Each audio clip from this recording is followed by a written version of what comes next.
सभी को सादर नमस्कार। कार्यक्रम में जुड़े हुए सभी प्रतिभागियों से कार्यक्रम की शुचिता को बनाए रखने हेतु यह निवेदन किया जाता है कि कृपया आप प्रेजेंट का बटन न दबाएं, अपने माइक को म्यूट रखें। अगर आप व्यवस्थित जगह पर विराजमान हैं, बैठे हैं, आप कहीं यात्रा गमन में नहीं हैं, तो आप अपना वीडियो ऑन कर सकते हैं। प्रॉपर ड्रेस कोड में आप हैं तो, अन्यथा आपसे निवेदन रहेगा कि आप अपने वीडियो को भी ऑफ रखें अपनी तरफ से। माइक को सभी प्रतिभागी जन म्यूट पे रखें।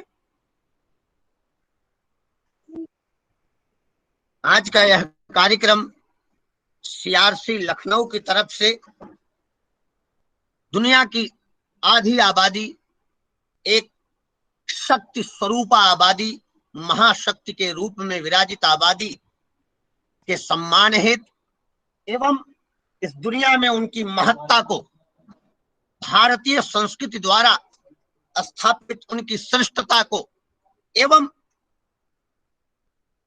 श्रेष्ठत्व ग्लोब की कृति को उच्चतम स्थान प्रदान करने हेतु आज का यह कार्यक्रम आयोजित किया जा रहा है।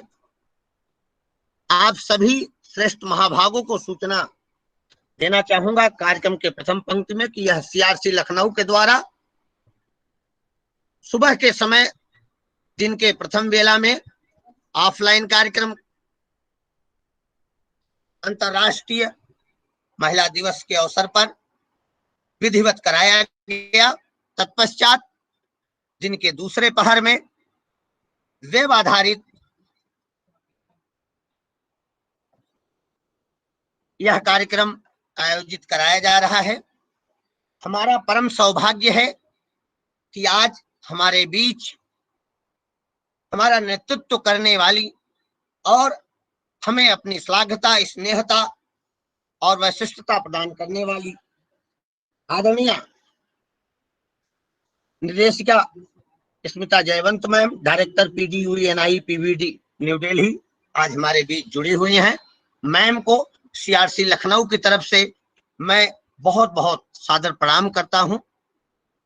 आज का यह दिन अत्यंत हर्ष, गौरव और कीर्ति का दिन है। आज हम शक्ति स्वरूपा की आराधना को और उनकी श्रेष्ठता को स्थापित करने हेतु जन जागरूकता कार्यक्रम तथा अस्थायित्व के भाव को स्थापित करने के लिए प्रस्फुटित पुष्पित एक स्वरूप को स्थापित करने हेतु मातृत्व शक्ति के स्वरूप को नमन करते हुए इस कार्यक्रम को हम लोग गतिमान करते हैं। और मैं सर्वप्रथम आप सभी को बताना चाहूंगा कि यह कार्यक्रम जन जागरूकता के साथ साथ श्रेष्ठता के भाव को स्थापित करने हेतु आयोजित किया जा रहा है। सीआरसी लखनऊ का सदा प्रयास रहा है कि हम सशक्तिकरण के भाव को सभी पक्षों तक, उच्चता तक रख सके, सभी पक्षों को उच्चता को व्यवस्थित कर सके। इस कड़ी में मैं सर्वप्रथम आमंत्रित करता हूं आदरणीय स्मिता जयवंत मैम को, डायरेक्टर PDUENI PVD। आप आए और वेलकम स्पीच हमारे बीच प्रस्तुत करें। आदरणीय Smita Jaywant ma'am. Thank you Nagesh ji. Am I being heard? क्या आप मुझे सुन पा रहे हैं? जी जी मैम, आपकी आवाज स्पष्ट आ रही है मैम। सादर प्रणाम ma'am. Okay okay. Good afternoon everybody. I take this opportunity to congratulate Ramesh Pandey, Director CRC Lucknow, and all the staff members of CRC Lucknow who have organized this webinar on this very important day, which is the International Day for Women. I take this opportunity to welcome Ms. Pranjal Patil, who is the first woman IAS, I'm told, who is visually impaired. I also take this opportunity to welcome Ms. Swati Sharma and Ms. Jyoti Singh, who are both mothers of children with disability. as also Ms. Shalini Khanna, Director NAB at Delhi, who is a teacher for children with disability. We have a couple of untold stories by Ms. Madhu Singhal and Ms. Sonali Mukherjee. So I take this opportunity to welcome all of these important people along with other participants to this very important webinar. I would like to end by saying a couple of lines which are रुक जाना नहीं तू कहीं हार के कांटों पे चल के मिलेंगे साए बाहर के ओ राही ओ राही ओ राही ओ राही. This is for all the women. Congratulations and wish you all the best. Thank you so much. बहुत बहुत धन्यवाद मैम, आपका आशीर्वचन और आपका यह परम भावित यह गीत, यह पंक्तियां हमें ओज से ओतप्रोत करती हैं। मैं कार्यक्रम की अगली पंक्ति में आमंत्रित करता हूं आदरणीय निदेशक श्री रमेश कुमार पांडे सर को। इनॉग्रल सेशन के लिए आप आए और आज के इस महनीय दिवस पर अपनी राय हमारे बीच रखें। आदरणीय रमेश पांडे। बहुत बहुत धन्यवाद पांडे जी। आज अभी हम लोगों ने डायरेक्टर मैडम को सुना और मुझे ऐसा लगता है कि आज का जो दिवस है ये बहुत ही ऑस्पिशियस भी है और समाज में इंक्लूसिविटी और एम्पावरमेंट लाने का एक सिंबल भी है। तो मुझे ऐसा लगता है कि आज का दिन हमारा सुनने का है, हमारा बोलने का नहीं है। और हमारे साथ इतने अच्छे अच्छे लोग जुड़े हैं, इतने बड़े लोग जुड़े हैं और अपने अपने फील्ड में सभी एम्पावर्ड हैं और सिंबल हैं वो एम्पावरमेंट का, समाज को रास्ता दिखाने का। तो सबसे पहले मैं अपने director madam Shrimati Smita Jaywant ma'am आपका हम सीआरसी की तरफ से, सभी अपने ऑफिसर्स की तरफ से और पार्टिसिपेंट्स की तरफ से स्वागत करते हैं मैम।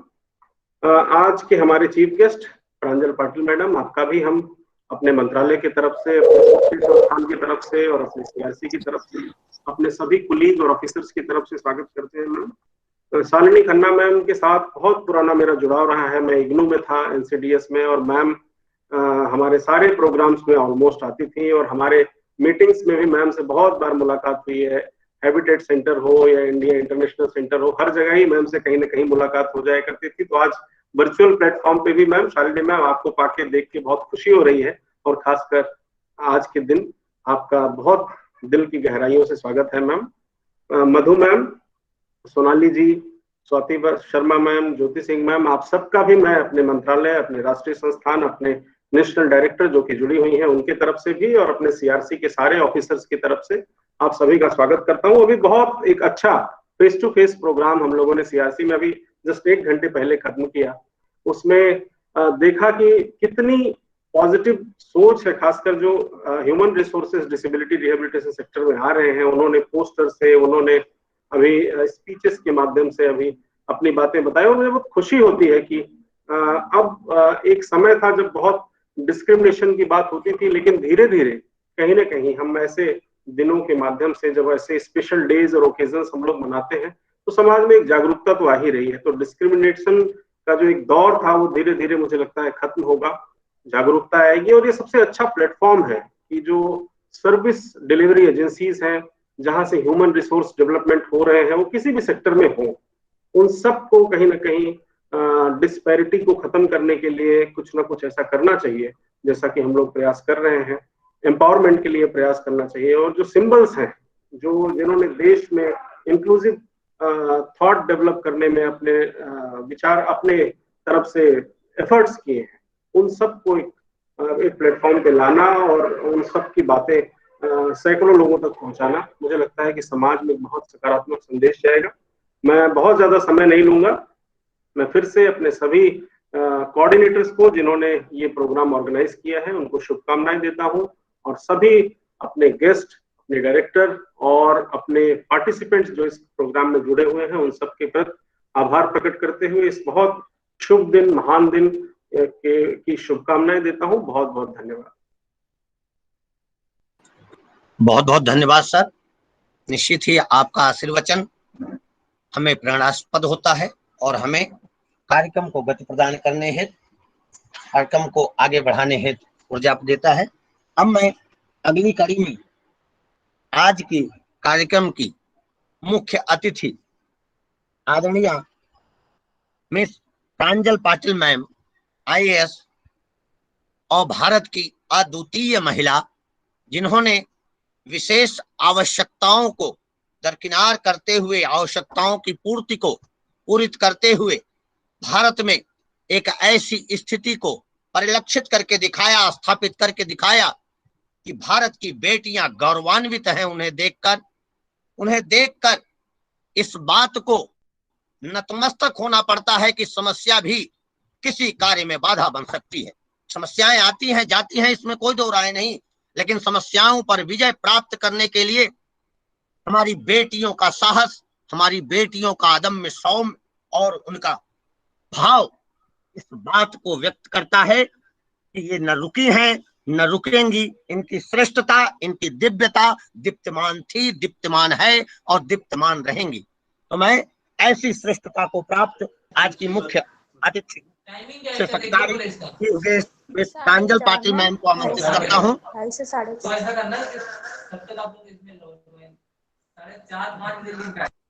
मिस प्रांजल पाटिल मैम, क्या आप मुझे सुन पा रही हैं मैम?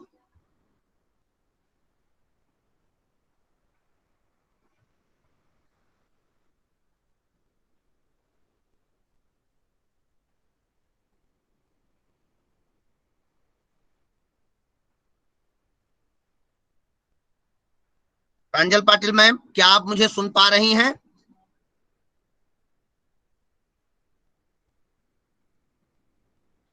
मैं कार्यक्रम को गति देते हुए अगली कड़ी में बढ़ता हूं और मैं उनसे बात करता हूं। शायद किसी टेक्निकल रीजन के कारण से मैम की आवाज मुझ तक नहीं पहुंच पा रही है। तो कार्यक्रम की अगली कड़ी में मैं आमंत्रित करता हूं मिस स्वाति शर्मा मैम को कि वे आए और role of female as a mother of CWSN empowerment of child विषय पर अपनी विशेषज्ञता हमारे बीच, अपने अनुभव हमारे बीच रखें। आदरणीय Swati Sharma ma'am. Ma'am mic अपना अनम्यूट करें, माइक अपना अनम्यूट।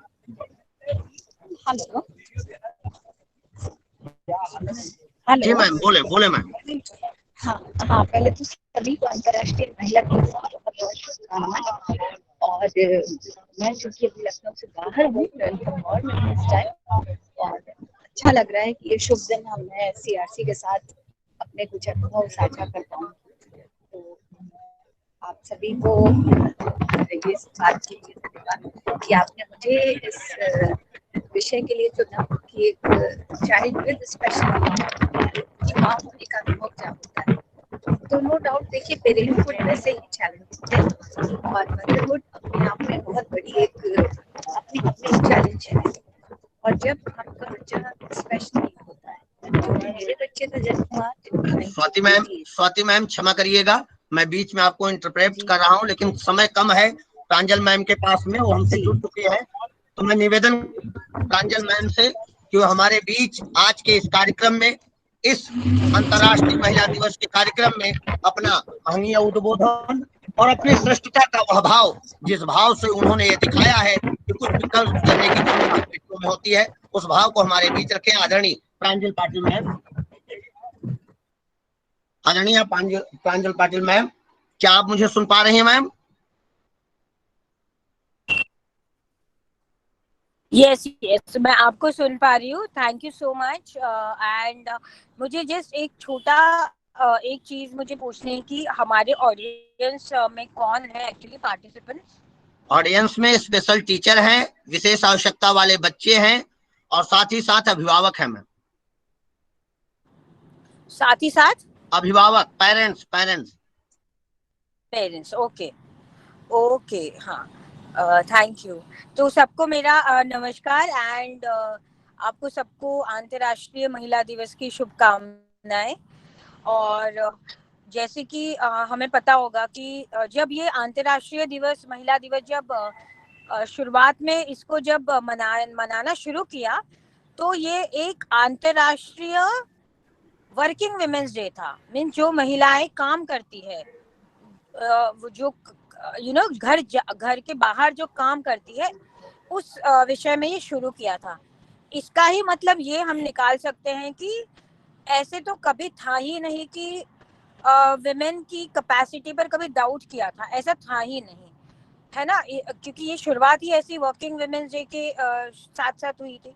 फिर इवेंचुअली सारे ग्रुप्स को इसमें समावेश इनका किया गया। और ऑब्वियसली आज का जो दिन है एक अंतर्राष्ट्रीय स्तर पर महिला है जो डिफरेंट जो विविध रोल निभाती है डिफरेंट कैपेसिटीज में। वो घर से लेकर हो, वो बचपन से लेकर हो, ये वो घर में काम करने वाले हमारी महिला हैं या फिर बाहर काम करने वाली महिला, ये हर एक का एक कंट्रीब्यूशन, इनका एक योगदान जो है उसको रिकॉग्नाइज करने के लिए हम एक अंतर्राष्ट्रीय लेवल पर ये दिवस मनाते हैं। सो उसकी मेरी सबको शुभकामनाएं। एंड मुझे बड़ा अच्छा लगा कि एक ऐसे एक बहुत ही विशेष कार्यक्रम में मुझे बुलाया गया है। तो मैं स्किल डेवलपमेंट से मैं भी जुड़ी हुई हूँ। अभी मैं दिल्ली में कार्यरत हूँ एक सब डिवीजन में।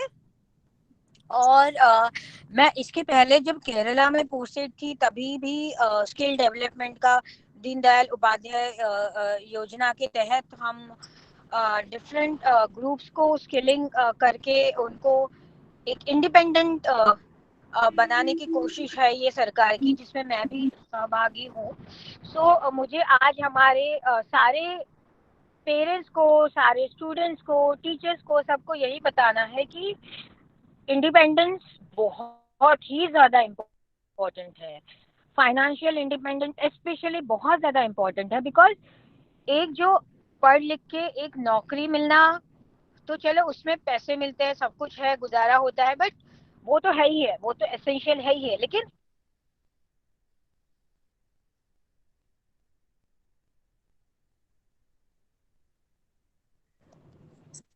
उसी के साथ साथ आई होप आप सुन पा रहे हो मुझे, राइट?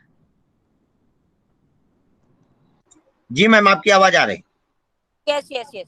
तो मैं बात कर रही थी कि एक फाइनेंशियली इंडिपेंडेंट होना, आर्थिक रूप से स्वावलंबी होना बहुत ज़रूरी है। क्योंकि वो तो नेसेसिटी तो है ही, हमारी ज़रूरत है ही, लेकिन उसी के साथ साथ ये होता है कि एक सोसाइटी में, समाज में हम अपने एक स्पेस बना सकते हैं, हमें एक रिकॉग्निशन मिलता है, हमारा जो कहना है लोग उसको सुनते हैं, और हमें समाज को एक बेहतर बनाने के लिए एक अपॉर्चुनिटी मिलती है। तो इसीलिए पढ़ लिखना बहुत ही एजुकेशन बहुत ही ज़्यादा इम्पोर्टेंट है। उसके बाद में एक नौकरी करना भी मुझे लगता है ये बहुत इम्पोर्टेंट है। मैं ये नहीं कह रही हूँ कि जो नौकरी ना करते हुए दूसरे एरियाज में कंट्रीब्यूट करते हैं उनका भी contribution it's very very essential, no doubt, it's unparalleled. But जो हमारा आज का हमारा पार्टिसिपेंट ग्रुप है, जो हमारे स्टूडेंट्स हैं, हमारे स्पेशल टीचर्स हैं, और जो पेरेंट्स हैं स्टूडेंट्स के, उन सबको मुझे ये कहना है कि योर चाइल्ड, आपके चिल्ड्रन में कुछ ना कुछ डिसेबिलिटी हो, स्पेशल एबिलिटी हो। सो क्योंकि क्या है, हमने अपने समाज में एक बहुत ही एक नॉर्मल की ऐसी कंसेप्ट बना दी है ना कि ऐसा हो तो ही नॉर्मल है, ऐसा हो तो ही सब कुछ सही है। तो ये बिल्कुल भी हमारी गलत सोच है। तो जो नेचुरली होता है, अगर किसी को नहीं जैसे कि अगर किसी को नहीं दिखता है, अगर किसी को बात करने नहीं आती है, तो उसमें तो किसी की गलती तो है ही नहीं। एट द सेम टाइम वो भी एक नॉर्मल ही इंसान है। तो ये नॉर्मल एबनॉर्मल ये कंसेप्ट तो हमने दिमाग से पूरी निकाल देनी चाहिए। और मेरी स्पेशली मुझे टीचर्स को ये अपील करनी है कि आपके जो स्टूडेंट्स हैं उनमें तो ये तो आपने निकाल ही देना चाहिए, और उन लोगों में आपने इतना कॉन्फिडेंस बनना चाहिए कि हमारी जो स्ट्रेंथ है, उनके जो स्ट्रेंथ है वो फुल्ली उनकी इनमें जो अच्छी चीजें हैं उसमें वो पूरे पॉलिश करे, उसको वो बढ़ावा दे, उसको वो स्ट्रॉन्ग बनाए। है ना, क्योंकि ऐसा तो है नहीं जिसको दिखता है, जिसको सुनाई देता है, जिसको बोलने आता है, जिसको चलने आता है, जिसको हाथ भी है, ऐसा तो है नहीं ना कि वो हर एक इंसान कुछ तो कुछ एकदम खास ही कर रहा है लाइफ में, राइट। तो ये सब अपनी मेंटल हमारे इस पर डिटर्मिनेशन हम जो सोचते हैं उस पर डिपेंड है। और इसमें टीचर्स का बहुत ही बड़ा रोल है, क्योंकि पेरेंट्स का तो है ही है, बट मुझे लगता है टीचर्स का भी बहुत इंपॉर्टेंट रोल है, क्योंकि बच्चे टीचर्स की तरफ ही देखते हैं। हमें टीचर बचपन में सबको टीचर बनना होता है, क्योंकि हमें अपनी टीचर की तरफ देख देख के हमें स्फूर्ति मिलती है, हमें प्रेरणा मिलती है। सो सेकेंडली मुझे पेरेंट्स को कहना है कि पेरेंट्स वो लिंक है समाज और बच्चे के बीच की। अगर आप खुद को ही आप फील करें कि कि हाँ मेरा बच्चा को ये नहीं है वो नहीं है, और अगर आप ही बिना कॉन्फिडेंस का समाज में घूमेंगे तो वैसे ही समाज आपके बच्चे की तरफ देखेगा। You should be so confident कि यस हमारे बच्चे भी अच्छा करेंगे, and you should support them, क्योंकि सिर्फ अच्छा करेंगे बोल के भी नहीं हो सकता है। You should just support them through out. उनमें कॉन्फिडेंस आप जनरेट कीजिए कि यस आपको ये करना है, और उनको आप सपोर्ट कीजिए। आई नो काफी सारी परेशानियां हैं, ये कोई मैं बिल्कुल नहीं कहती कि आसान बात है, ये बहुत ही मुश्किल बात है। बट अभी एक बार तो हम पानी में उतर गए तो तैरना तो है ही है ना। मैंने आप डिसाइड करना है कि आपको डूबना है, तैरना है, क्या करना है ना। तो मैं यही बता रही हूँ कि आप अपने चिल्ड्रन को एक और दूसरी चीज मुझे ये बतानी है कि उनको स्पेशली पेरेंट्स को उनको बहुत ही स्पेशली ट्रीट ना कीजिए।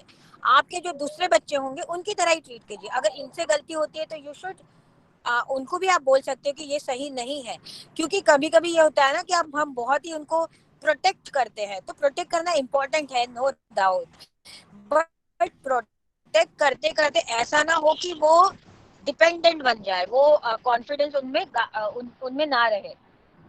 तो आपको जितना जरूरत है उतना प्रोटेक्ट करें, जो जरूरत है मैंने जो आप बस सोचिए कि ये आपके किसी और बच्चे की तरह है, बस ये है कि इसको थोड़ी सी ज्यादा ध्यान देने की जरूरत है। बट बाकी सब जो कुछ है, प्यार है, गुस्सा है, डांटना है, सब कुछ इनके साथ भी होगा। किसी भी चीज में इनको ज्यादा या कम नहीं समझना है। एंड उनके टीचर से कांस्टेंट टच में रहना है आपने कि क्या और कर सकते हैं, आप क्या कंट्रीब्यूट कर सकते हो, आप और क्या चीज कर सकते हो जिसके टीचर्स जो पढ़ा रहे हैं जो वो कोशिश करे उनमें आप कैसे वो अच्छा हो सकता है। और तीसरी चीज मुझे हमारे सारे जो पार्टिसिपेंट्स हैं, जो स्पेशल चिल्ड्रन है, स्पेशल यंगस्टर्स है, उनको ये कहना है कि कोई फर्क नहीं पड़ता कौन और क्या कहता है, इट अल्टीमेटली ये आप पर डिपेंड है। सो आपने हेलन केलर का नाम तो सुना ही होगा, है ना। तो उनको तो कितनी सोचिए 100 साल पहले, आज के 100 साल पहले वो थी, तभी तो सिचुएशन बहुत ही ज्यादा बुरी थी। तो उसके बावजूद, और उनको तो मल्टीपल डिसेबिलिटीज थी, not even one, multiple disability. तो उसके बावजूद उनके पेरेंट्स ने सपोर्ट किया, उनको एक बहुत ही अच्छे टीचर मिले, एंड उनमें खुद ने पूरे डिटर्मिनेशन के साथ, डेडिकेशन के साथ अपना अपना ड्रीम उन्होंने अचीव किया, और उन्होंने खुद को बिल्कुल कम नहीं समझा किसी और से। तो मैं आपको सबको यही बताना चाहती हूँ कि बहुत कोशिश करनी चाहिए। बहुत मुश्किल हो सकती है, जिंदगी में तो मुश्किलें आती ही है, नो डाउट।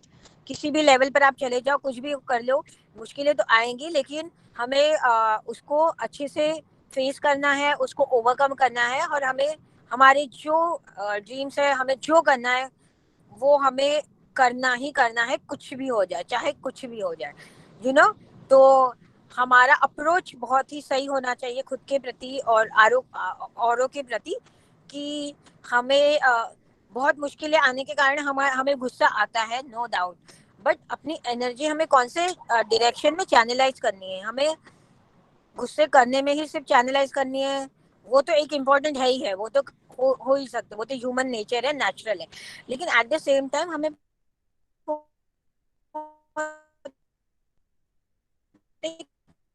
कंस्ट्रक्टिव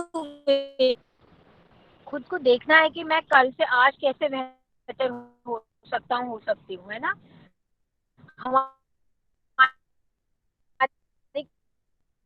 कंपटीशन हम खुद से है एंड मुझे ये यकीन है कि इफ वी अगर हम डिसाइड कर ले तो हम करते ही रहेंगे, बिल्कुल नो डाउट अबाउट इट। ये तो देखो समाज का न्याय कुछ भी हो, लेकिन यूनिवर्स जो है, जो जो शाहरुख खान का डायलॉग हम सबको पसंद होगा, पता ही होगा कि जो अगर कोई दिल से चाहे चीज तो कायनात तो कुछ भी करके वो आपको दिलाती है। तो बिल्कुल ऐसा सच है and I wish you all the best and I really expect a very lot of efforts and very bright future from all of you. Thank you so much everybody for listening to me. Thank you. बहुत बहुत धन्यवाद ma'am, आपके द्वारा आज के इस परम पावन अवसर पर मार्गदर्शन और एक प्रेरणास्पद विचार जो हमारे मध्य रखे गए, वह अवश्य ही आने वाली भावी पीढ़ी की हमारी बेटे और बेटियों के लिए एक मील का पत्थर साबित होंगे। आपने बताया किसी भी परिस्थिति में हमें डिगना नहीं चाहिए, क्या हार है क्या जीत है, किसी भी परिस्थिति में अपने मनोभावों को कमजोर नहीं करना चाहिए, अपने मनोभावों को श्रेष्ठता प्रदान करते हुए एक स्थायित्व को प्राप्त करना चाहिए और आगे बढ़ना चाहिए। बहुत बहुत धन्यवाद। सीआरसी लखनऊ सदा ऋणी रहेगा आपका। आप बहुत बहुत धन्यवाद मैम आपका। अब मैं स्वाति मैम से पुनः निवेदन करूंगा और साथ ही साथ मैं क्षमा प्रार्थी हूं मैम, आपको मैंने बीच में रोका था, बहुत बहुत सॉरी मैम आपको। आप अपना माइक अनम्यूट करें मैम, आदरणीय स्वाति शर्मा मैम। स्वाति शर्मा मैम, आप सुन पा रही हैं मुझे? स्वाति मैम, स्वाति शर्मा मैम, आप सुन पा रही हैं? हाँ सुन पा रही हूँ। जी जी जी, कोई बात नहीं, बहुत अच्छा लगा और बहुत ही अच्छी बात कही प्रांजलि मैम ने कि हमें इक्वलिटी देनी है। और इसी पे मैं बताना चाहूंगी कि मैं, क्योंकि मेरा बेटा 88 में हुआ और वो rarest combination of congenital abnormalities है। क्या आप मुझे सुन पा रहे हैं? क्या आप मुझे सुन पा रहे हैं? जी आवाज आ रही है, थोड़ा तेज, थोड़ा और लाउडली बोले मैम। जी आपके आसपास से आवाज आ रही है। जी, एक्चुअली मैं रणथंभौर में हूँ और बस सफारी में हम लोग अभी जाने ही वाले हैं अंदर जंगल में। और मेरा बेटा चूंकि 88 में हुआ और वो rarest combination of congenital abnormalities है, यानी कि उसे सीवियर हार्ट डिजीज थी, टेट्रोलॉजी ऑफ पैलेट्स और क्लेफ्ट पैलेट था, डिसलोकेशन ऑफ हिप जॉइंट था, पैरों का शॉर्टनिंग और ब्लू बेबी। उसकी वजह से उसका ब्रेन डैमेज हो गया, तो ऑटिज्म विद सीपी है। तो ये कॉम्बिनेशन वाला बच्चा 88 में, आप सोच सकते हैं कि उस जमाने में इतनी जागरूकता नहीं थी, अवेयरनेस की बहुत कमी थी।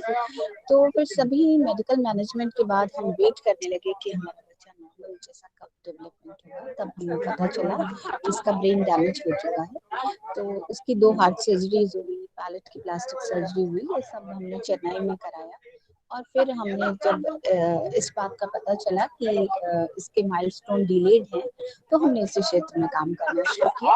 और 96 में मैंने आशा इसका एडमिशन कराया और तभी से मैं वहाँ से जुड़ गई।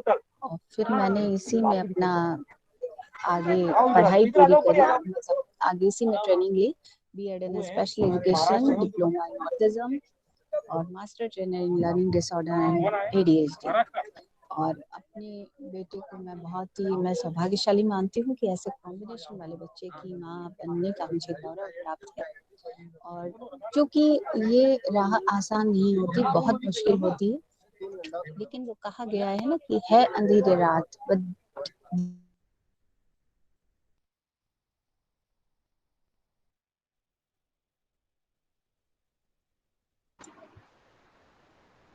स्वाति मैम, नेटवर्क का कुछ इशू है, आपकी आवाज हम तक पहुंच नहीं पा रही है। आदरणीय स्वाति मैम,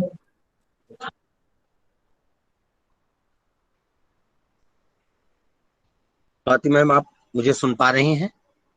आपकी आवाज हम तक नहीं आ पा रही है, कुछ नेटवर्क का इशू है।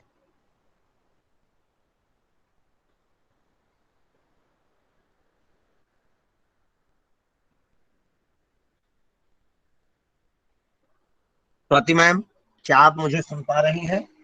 आपकी तरफ से वॉइस नहीं आ रही है।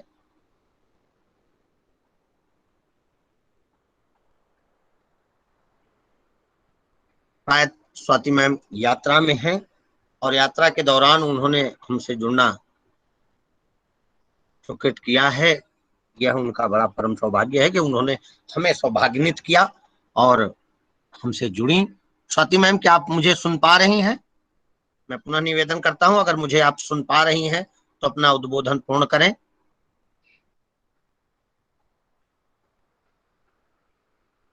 कार्यक्रम की अगली कड़ी में मैं बढ़ते हुए अब आमंत्रित करता हूं miss Jyoti Singh, role of female as a mother of CWSN in empowerment of child. इस विषय पर miss Jyoti Singh, mother of CWSN, आप हमारे बीच आ जाएं और अपने अनुभवों को हमारे बीच शेयर करें, जिससे हमें एक नई प्रेरणा मिले और एक नई मंजिल हासिल करने के लिए मार्ग प्रशस्त हो। आदरणीय ज्योति सिंह।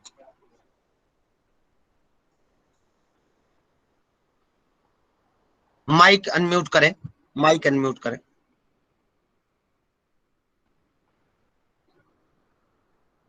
ज्योति, माइक अनम्यूट करें आप।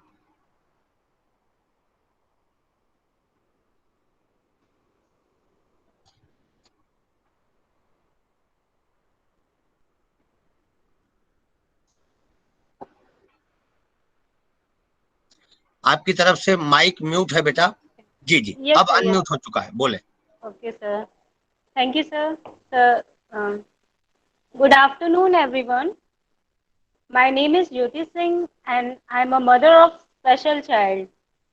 So today, I really thank Director Sir, group of professionals of CRC Lucknow, who gave me the privilege of sharing my experiences in front of you all. So, as we are celebrating International Women's Day, so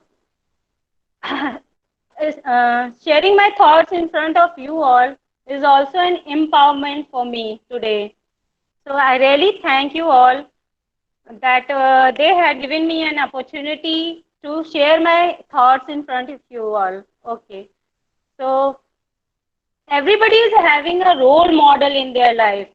My role models are special mothers, because you see how wonderfully and how gratefully they are raising their special kids in this world. So today, I really want to share a letter which is written by me from my hand only, and it is dedicated to all the special moms today on this great day. So this letter is being like this. May I share my letter, sir? Sir, क्या मैं अपना पत्र पढ़ सकती हूँ जो मैंने लिखा है? अवश्य अवश्य अवश्य पढ़ें। Thank you sir. प्यारी सखी, जाने कब से तुम्हें खत लिखने का मन था, तुमसे अपना मन बांटने का मन था। इतनी देर क्यों लगी तुम जानती हो। समय ही वो शय है जो हमें कंजूसी से दी गई है। मैं अक्सर सोचते हुए हंस पड़ती हूँ कि हमारे लिए एक दिन कम से कम 30 घंटे होने चाहिए। हम दोनों एक दूसरे को नहीं जानते, लेकिन तुम मेरी सखी हो, क्योंकि हम एक नाव पर सवार हैं। तुम्हारे हर सुख दुख में मैं उतनी ही शिद्दत से महसूस कर सकती हूँ जितना तुम करती हो। तुम्हारे साथ होने, तुम्हारे दर्द पर मरहम रखने को मैं हमेशा तैयार हूँ। सखी होने की शर्तें हैं ना। मेरी तरह तुमने भी एक स्वस्थ बच्चे की कल्पना की थी। सपने में भी कभी नहीं सोचा था कि हमारे बच्चे के साथ कुछ बुरा होगा। तैयारियां भी उसी तरह की थी।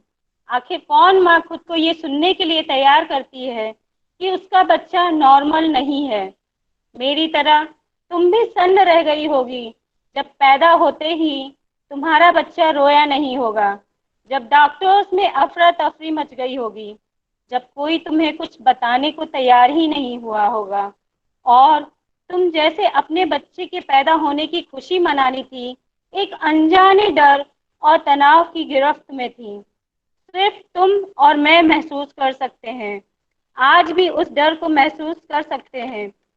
मेरी तरह तुम भी उसे अपना पहला दूध नहीं पिला पाई होगी, वो दूध जिसे बच्चे के लिए अमृत कहा जाता है। तुम्हारा कलेजा भी मुंह को आया होगा। तुम्हारी घुटी हुई चीखें आज भी तुम्हारा पीछा कर रही हैं। मैं जानती हूँ जिंदगी की जंग लड़कर जब तुम्हारा बच्चा पहली बार घर आया होगा, मैं ये भी जानती हूँ हर बीतते महीने के साथ जब अंदर से कुछ गड़बड़ होने के अंदेशे मिले होंगे, जब 100 बार तुमने चुपके से उसके हाथ पैर उलट पुलट के देखे होंगे, ये हंसता क्यों नहीं, मुझसे नजरें क्यों नहीं मिलाता, बीमार क्यों हो जाता है बार बार, और ये सवाल तुम किसी से भी पूछ नहीं पाई होगी। उस उलझन ने मुझे भी रातों को जगाया था और फिर डॉक्टर्स ने बताया होगा उसे cerebral policy, autism, down syndrome या फिर कुछ और होने का शक है, साथ में एपिलेप्सी और जाने क्या क्या होने का डर भी। तुम कैसे अवाक पागल सी खड़ी उसका मुंह तकती रह गई थी। ये शब्द तो कुछ भी नहीं, आपने कभी सुने भी नहीं थे। इनका मतलब क्या होता है, तुमने इतनी हिम्मत भी नहीं बची थी कि तुम डॉक्टर से पूछ पाती। उस दिन तुम एक मौत मरी थी, मैं भी। तुम आज भी रोज कई मौत मरती होगी जब दूसरे बच्चे को खेलते कूदते स्कूल जाते देखती होगी, जब तुम हर समय बस एक ही प्रार्थना करती होगी कि भगवान आज का दिन सही से कट जाए, जब तुम किसी के सुख दुख में शरीक नहीं हो पाती होगी और उनसे भी ताने सुनती होगी जो तुम्हारे दोस्त होने का, तुम्हें समझने का दावा करते हैं। और फिर शुरू हुई होगी एक जंग, खुद से, दुनिया से और बच्चे की कंडीशन से, कभी दबे स्वर में, कभी खुलेआम। बच्चे की हालत के लिए तुम पर इल्जाम लगे होंगे, तुम्हारे मनमानी से, तुम्हारे लापरवाही से लेकर कुंडली दोष तक बांचे गए होंगे, और कुछ फायदा ना होते हुए देख सब एक तरफ हो गए होंगे। रह गई जो तुम और तुम्हारा बच्चा अकेला। लेकिन तुम अकेली नहीं हो, मैं तुम्हारे साथ हूँ। हम सब स्पेशल मॉम साथ हैं। हम एक दूसरे के लिए हमेशा रहेंगे। आओ वादा करें। सबसे पहले तुम खुद को दोष देना बंद करो। जो हुआ उसमें तुम्हारी कोई गलती नहीं थी। खुद को आईने में देखो, कितनी सुंदर और साहसी हो तुम, दुनिया की सबसे मजबूत औरत, जो इतने दर्द और अपमान के बाद भी एक बहुत प्यारे और बहादुर बच्चे की जिंदगी में प्यार और आराम भर रही हो। जवाब देना सीखो। मैं नहीं कहती कि लड़ो या चिल्लाओ, लेकिन अपनी आवाज में एक विश्वास एवं गर्व लाओ। जो तुम पर दया दिखाए, तुम्हारे बच्चे को बेचारा कहे, उसे जवाब दो। उसे बताओ कि ना तो तुम बेचारी हो, ना तुम्हारा बच्चा, और बेचारगी अपने घर में रख कर आए। ज्यादा से ज्यादा लोग मिलना बंद कर देंगे, करते रहें। तुम्हें भीड़ से ज्यादा सकारात्मकता की जरूरत है। जवाब ढूंढना सीखो। तुम मेरा खत पढ़ रही हो तो इसका मतलब तुम इंटरनेट इस्तेमाल करती होगी। जानकारियां जुटाओ। बच्चे की कंडीशन की जानकारी तुम्हारा सबसे बड़ा हथियार होगा, तुम्हें मजबूत बनाएगा। और अपनी जैसी स्पेशल मॉम्स ढूंढो दुनिया के हर कोने से। वो न सिर्फ जानकारियां देंगी, हौसला भी बढ़ाएंगी।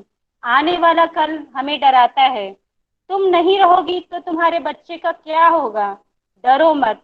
भविष्य के बारे में कोई नहीं जानता और डरने से कोई हल नहीं निकलता। आज के बारे में सोचो, उसकी उपलब्धियों पर उसको शाबाशी देना सीखो। अपना गुस्सा, डर कभी भी उस पर मत निकालो। तुम्हारी तरह उसकी भी कोई गलती नहीं। उसके आगे भूल से भी रोना मत। वो बोल नहीं सकता लेकिन समझता सब है। अपने शौक पूरे करो। ऐसा मत सोचना कि दुनिया खत्म हो गई। हालात को स्वीकार करके उसका हर संभव हल ढूंढना और खुद को जीवन की धारा से जोड़े रखना तुम्हें संबल देंगे। जीना आसान होगा। खुद से प्यार करो, खुद पर गर्व करो। जिस सबसे जूझते हुए तुम जी रही हो वो आसान नहीं हो सकता। आगे और मुश्किलें आए, खुद को तैयार रखो। पति और बाकी घर वालों से मदद मांगना सीखो। थोड़ा आराम तुम्हें भी चाहिए। तुम स्पेशल हो, तुम बहादुर हो, तुम माँ हो और तुम्हारे बच्चे को तुम पर गर्व है। At last, I really want to lay more emphasis on girls' education, because if you are educating a girl, you are not educating her only, but you are educating the whole family. So education is the basic tool. Education empowers the woman in every walks of life, whether to raise the children or whether to get into the job, or education also opens all the doors of acquiring the survival skill. So at last, I want to end up my word by saying this, that my life has been a road of thorns, but I made those thorns as my friend, and my life has been easy to survive. Thank you, everyone. बहुत बहुत धन्यवाद Thank you, sir. युवती। आपने बताया कि किस तरीके से एक विशेष आवश्यकता वाले बालक का लालन पालन करते हुए कौन कौन से भाव मनोविचारी में चलते हैं। मां होना और उसमें भी विशेष आवश्यकता वाले बालकों के लिए संबल जुटाते हुए मातृत्व का भाव रखना एक श्रेष्ठता का पूरक होता है। आपका यह लेटर सिर्फ शब्दों का एक योजन नहीं था, यह पूरी की पूरी जीवन शैली को पूरी तरीके से उकेर के सामने रख देने वाला एक पत्र था। यह पत्र ऐसा संबल प्रदान करता है कि किस तरीके से हमारी बेटियों को, हमारी बहनों को, माताओं को समाज में धैर्यता की प्रतिमूर्ति बन करके श्रेष्ठता को स्थापित करना होता है। भांति भांति की परिस्थितियां आती हैं, बदलती हुई परिस्थितियां आती हैं, बदलती हुई मन स्थितियां आती हैं। ऐसी स्थिति में जब एक विशेष परिस्थिति खड़ी हो जाती है विशेष आवश्यकता वाले बालकों की, उसके लालन पालन के लिए, तो ऐसी ओजस्विता ही हमें एक मार्ग का निर्धारण करने के लिए श्रेष्ठता प्रदान करती है। बहुत बहुत धन्यवाद बेटा, आपको हमने किन्हीं माध्यमों से शिक्षा दी, इसलिए मैं आज बहुत गर्वान्वित हूँ कि हमारी बिटिया आज हमारे बीच बोल पाई। बहुत बहुत धन्यवाद बेटा आपको। अब मैं जिन्हें आमंत्रित करने जा रहा हूँ, न केवल शिक्षिका के रूप में बल्कि प्रशिक्षिका के रूप में होते हुए और एक निर्देशिका के रूप में आपने नए नए आयाम तय किए। आपके द्वारा विभिन्न प्रकार के प्रोजेक्टों में राष्ट्रीय स्तर पर एवं अंतर्राष्ट्रीय स्तर पर अपने भावों को पहुंचाया गया है। मैं नाम ले रहा हूं शालिनी खन्ना मैम का, director NAV centre for blind women, New Delhi. आज हम मैम को सुनेंगे role of female as a teacher of CWSN in empowerment of child. निवेदन होगा आपसे कि आप अपने उन भावों को भी आज हमारे बीच विस्तृत रूप में उकेरें, विस्तृत रूप में शब्द योजित करें, जिन भावों से आपने इस श्रेष्ठता को स्थापित किया है, जिस भावों से आपने NAV के इस सेंटर को एक श्रेष्ठतम सेंटर के रूप में स्थापित किया है। आप मातृत्व शक्ति के रूप में अद्वितीय क्षमता से काम करने वाली एक विशिष्ट अध्यापिका के रूप में भारत में जानी जाती हैं। मैं आपको चरण वंदन करते हुए आमंत्रित करता हूं कि आप आएं और आज हमारी बेटियों के लिए संबल स्थापित करते हुए एक बृहद व्याख्यान हमारे बीच रखें। आदरणीय शालिनी खन्ना मैम। आपका बहुत बहुत धन्यवाद नागेश पांडे जी। ये तो बहुत ज्यादा भूमिका आपने दी मुझे। मैंने अपने से पहले जिन दो पेरेंट्स को सुना है उनके सामने मैं हम्बल्ड हूँ, ज्योति जी और स्वाति जी। और शायद एक औरत की जो शक्ति है उसका एक बहुत अच्छा दर्पण देखने को मिला। यहाँ मुझसे पहले जो ज्योति जी ने अपनी कविता कही, आई एम श्योर सबका दिल हिल गया है और सबको गूज बम्स हो रहे हैं, सबके रोंगटे खड़े हुए कि एक माँ जो एक डिसेबल्ड बच्चे जो पैदा होता है जिसको उसको किस किस दिशा से गुजरना पड़ता है।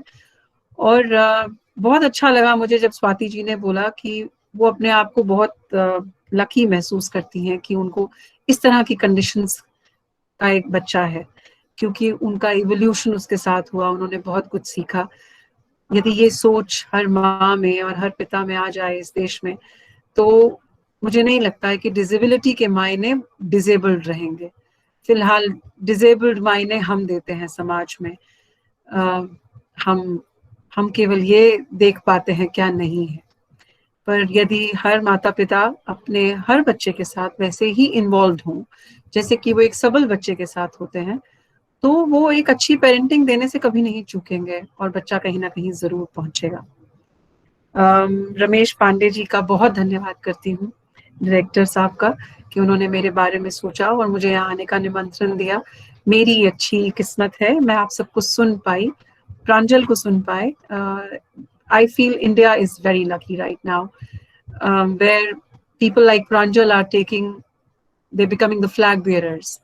ऐसी ऐसी कुर्सियों पे बैठ रही हैं जहां से सीखने के अलावा इंसान के पास दूसरा चारा नहीं है कि वो उनको नोटिस किए बगैर मुड़ जाएं। तो सब, आई थिंक हम सब धन्यवाद देते हैं प्रांजल जैसी लड़कियों का। मेरी जर्नी बड़ी लंबी है। आज ये सेंटर खोले हुए मुझे 18 साल से ऊपर हो गया, और उससे पहले आरके पुरम के स्कूल में मैं टीचर थी, स्टूडेंट वेलफेयर डीन थी। और फिर ये सेंटर, एक स्टडी की थी हमने, status of blind women in India, 2000 से 2002 तक चली। और उस स्टडी में जो सब हमने देखा कि एक ब्लाइंड लड़की के साथ क्या क्या होता है हमारे देश में 17-18 साल की उम्र के बाद, जहां हमने देखा कि कुछ क्षेत्रों में उसे एक साइटेड लड़की के साथ, सेम आदमी के साथ ब्याह दिया जाता था, क्योंकि माता पिता को समझ नहीं आता था कि एक ब्लाइंड लड़की का वो करें क्या घर में। बहुत जगहों पे साथ वाले घर में कभी नहीं पता चलता था कि इधर इस घर में एक ब्लाइंड लड़की रहती है, क्योंकि माता पिता को बहुत ज्यादा कलंकित महसूस या तो कराया जाता था, या वो कलंकित महसूस करते थे कि एक तो बेटी है, ऊपर से ब्लाइंड है, यदि मेरे पड़ोसियों को पता लग गया तो मेरे बारे में क्या सोचेंगे।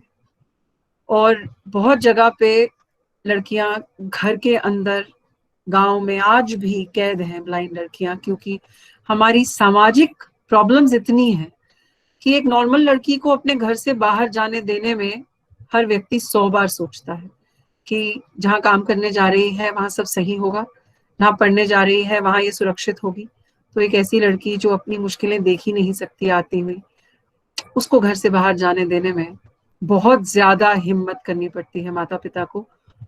और ये समझकर, ये जानकर, ये देखकर हमने ये सेंटर की स्थापना की थी 2002 में, कि स्कूली शिक्षा के बाद लड़कियों को बहुत जरूरत है किसी ऐसी जगह पे जाने की जहां उनको सिखाया जाए दुनिया के साथ कदम से कदम मिला के चलना, जहां उनके लिए कोई लड़ सकता है।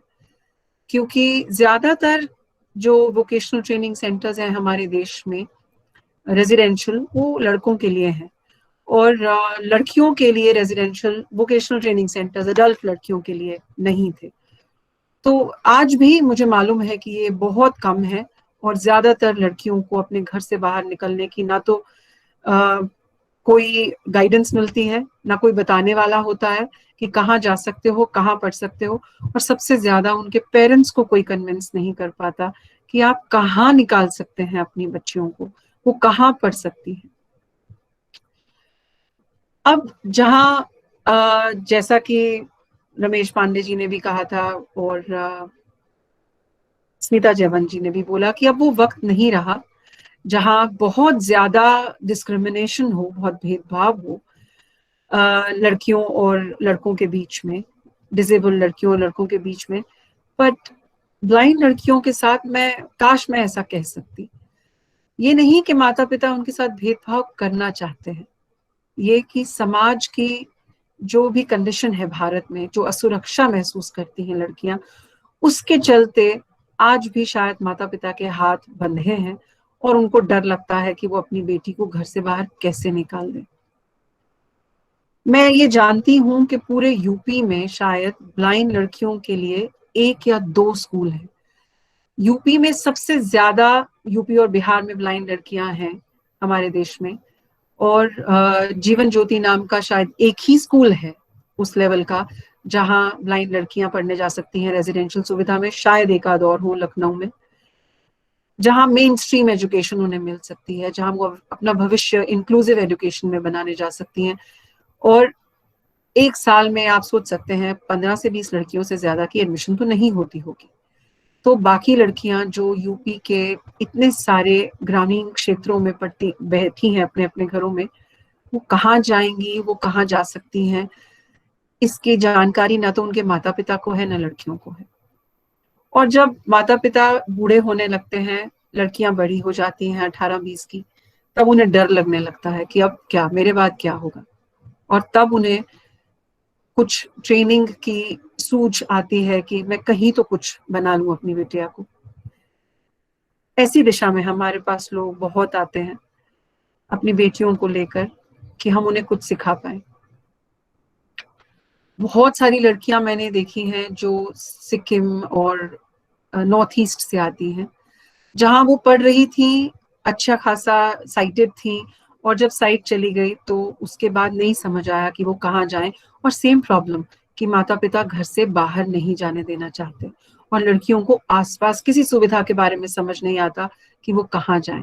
यदि कोई एक आध सुविधा है तो वहाँ भीड़ है ऑलरेडी और उनको एडमिशंस नहीं मिलती। स्कूली वक्त के बीच में, जब वो 14 साल की उम्र में साइट खोती हैं या 15 साल की उम्र में, ये डिस्क्रिमिनेशन है आज भी लड़कों और लड़कियों के बीच में। एटलीस्ट मैं दृष्टिबाधित लड़कियों के बारे में ये बात कह सकती हूँ, क्योंकि मैंने जाके बलिया में बैठ के रह के काम किया है बहुत महीने। हम इसीलिए वहां गए क्योंकि हमारी जानकारी में ये था कि बलिया से सबसे ज्यादा ब्लाइंड लोग निकलते हैं, और वहां पे कोई ऐसा संस्था या स्कूल नहीं था। और जो संस्था काम कर रही थी दिव्यांग लोगों के साथ, जब हमने वहां जाके पूछा कि आप दृष्टिबाधित के साथ काम क्यों नहीं करते हैं, आपके इतने वर्कर्स हैं जो गांव-गांव जाते हैं और इतनी दिव्यांग लोगों को ट्रेनिंग के लिए आप यहाँ जगह देते हैं हॉस्टल में, तो ब्लाइंड को क्यों नहीं, दृष्टिबाधित को क्यों नहीं, लड़कियों को। तो उन्होंने हमें बोला कि हमें तो नहीं मालूम कि दृष्टिबाधित लड़कियों के साथ काम कैसे किया जाता है। वहां जितनी भी डिस्ट्रिक्ट लेवल के टीचर्स हैं, SSA में काम करते हैं, सब में मैंने यही बात पाई कि किसी को ये समझ ही नहीं आता कि वो डिसेबल लोग बच्चों के साथ काम कैसे करें। तो लड़के तो निकल जाते हैं बड़े शहरों में या छोटे शहरों में, लेकिन लड़कियां घर में ही कैद रह जाती हैं आज भी। और सबको ये लगता रहता है कि जब तक ब्रेल नहीं आती तब तक शिक्षक कैसे सिखा लेगा।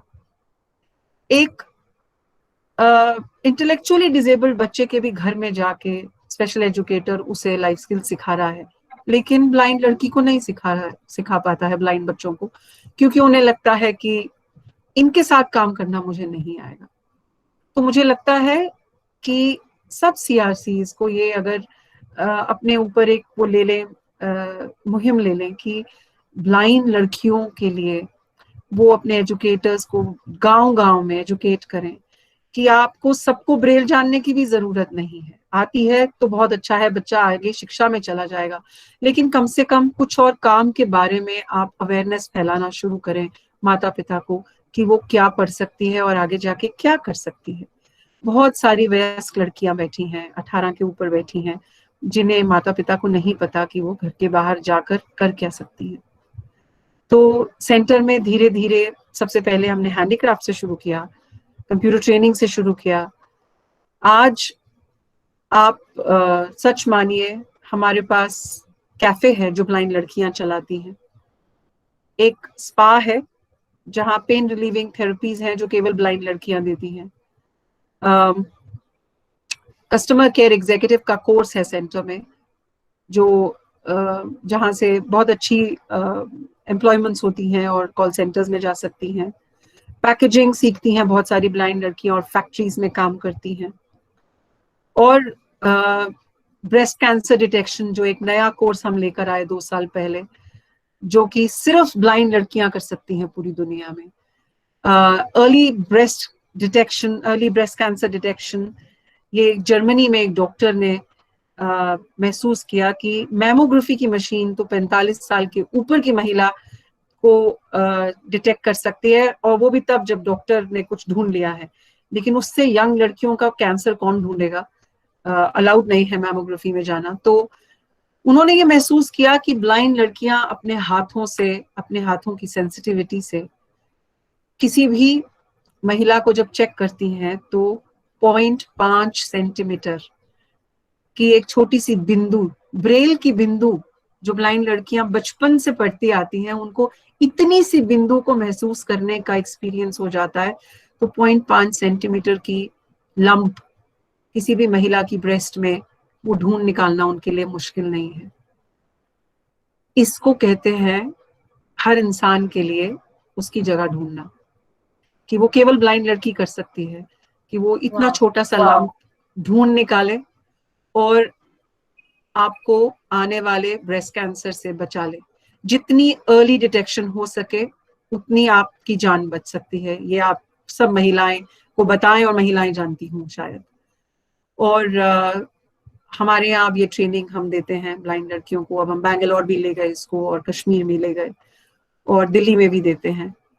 और केवल 12वीं पास होना आपके लिए जरूरी है। अगर आप 10वीं पास भी हैं और आपका IQ अच्छा है, हम आपको उस ट्रेनिंग में ले लेते हैं। साइंस की पूरी जानकारी दी जाती है और आधी डॉक्टर बन जाती हैं ब्लाइंड लड़कियां। तो ये तो केवल हमारे मन के कुछ भ्रम है कि दृष्टिबाधित हो तो क्या सिखाऊं। दृष्टिबाधित हो तो तुम केवल टीचर बन सकते हो, पॉलिटिकल साइंस के, हिस्ट्री के, अंग्रेजी के, हिंदी के। ये केवल हमारी मन की भ्रांतियां हैं कि तुम अगर ब्लाइंड हो तो मैं तुम्हें खाना बनाना नहीं सिखा सकती या नहीं सिखा सकता। आप अपनी आंखें बंद करके कमरे के बाहर जब चलने जाएंगे तो 2 बार गिरेंगे, 3 बार, और चौथी बार आप उठ के चल देंगे आराम से। और एक महिला की जो शक्ति है हम सब जानते हैं। अपनी माओं को हम सबने देखा है, अपनी बहनों को, और हमने देखा है हम सब ने कि हमारी माओं ने बड़ी मुश्किलों से जूझ के निकल के पूरे परिवार को साथ रखा, पाला। तो मैंने शायद अपने आप का महिला होना तब जाके समझा, उसकी सशक्तिकरण तब समझी जब मैंने ब्लाइंड लड़कियों को काम सिखाना शुरू किया। जिन लड़कियों को घर से बाहर निकाल दिया जाता है, घर वाले कहते हैं यदि घर के बाहर तुमने पैर रखा तो फिर दोबारा नहीं आओगी। और वो लड़कियां आधी आधी रात को बसों में ट्रैवल करके अकेली चल के आती हैं सेंटर तक, और इतनी शक्ति रखती हैं, इतना संबल रखती हैं कि अगर हम उन्हें कुछ सिखाना शुरू करें तो पीछे नहीं हटती। मैं कितनी ही गांव में बता सकती हूँ कि सेंटर से पढ़ी हुई लड़कियां वापस जाके टीचर्स बनी, बैंकों में काम कर रही हैं, इतनी मुश्किलों का सामना करती हैं। आज भी एक टॉक है हमारी 4:30 के बाद, एक ब्लाइंड लड़की जिसका हस्बैंड गुजर गया कैंसर से, और फिर उसने अपनी आई साइट खो दी और बच्चे को अकेले पाला, और सेंटर में ट्रेनिंग की, और साथ साथ बच्चे को पढ़ा रही थी स्कूल में, और आज घर चलाती हैं। हमारे बाद मधु सिंगल बैठी ही हैं अपनी कहानी बताने के लिए, और प्रांजल को हमने सुना है। एंड आई थिंक अब हमारे पास हमें कोई प्रूफ की जरूरत नहीं है कि महिला अपने आप में सशक्त पैदा होती है। उसकी दृष्टि है कि नहीं, उसका दिमाग संसारिक तरीके से चल रहा है कि नहीं, पर एक शक्ति उसको जिंदगी से मुफ्त में गिफ्ट मिलती है। और जो बल उसके अंदर है अपनी मुश्किलों को पीछे छोड़ देने का, वो बल शायद दुनिया के किसी और जीव में नहीं है। ये बात मैंने तब रियलाइज की जब मैं ब्लाइंड लड़कियों के साथ काम करने लगी, क्योंकि मुझे तो पाला गया था बराबरी से, बेटे और बेटी में को घर में कोई डिस्क्रिमिनेशन नहीं था। लेकिन जब मैंने देखा क्या हालात हैं बाहर दृष्टिबाधित लड़कियों के और डिजेबल लड़कियों के, तो मुझे समझ आया कि उनके लिए जरूरी है थोड़ा सा और काम करना, थोड़ा सा जोर से उनको पुश करना, थोड़ा सा उनके घर वालों को अवेयर करना, उन्हें बाहर निकालना, और फिर उन्हें सबल करके दोबारा संसार में छोड़िए। और देखिए वो ना तो केवल अपना नाम रोशन करती हैं, आपका रोशन करती हैं, टीचर्स का, और पूरे समाज में एक मशाल की तरह खड़ी होती हैं, प्रांजल बनती हैं फिर आगे जाके।